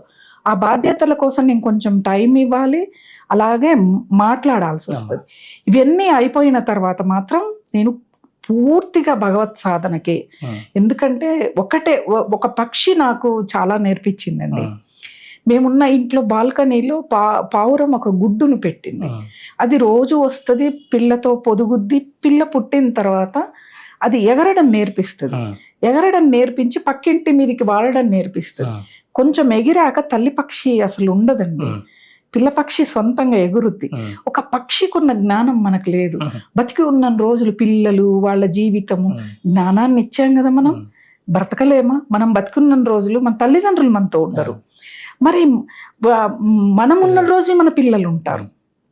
అందుకే మన బాధ్యతలు తీరిపోయిన తర్వాత వాళ్ళకి అప్పచెప్పేసి మనం భగవంతుడి సాధన చేయాలి. ఇప్పుడు నేను ప్రస్తుతం ఆలోచించేది, అసలు నేను నా బాధ్యతలు తీరిపోతే నేను అసలు ఇవేమీ ఉండవండి. నేను వెళ్ళిపోయి ఏదో ఒక సాధనా క్షేత్రంలో కూర్చొని సాధన చేసుకోవాలని నేను బాగా బలంగా ఉన్నాను. మరి భగవంతుడు ఎలా నడిపిస్తారో, గురువు గారి ఆజ్ఞ ఏంటిదో నాకు తెలియదు. చాలా సంతోషం.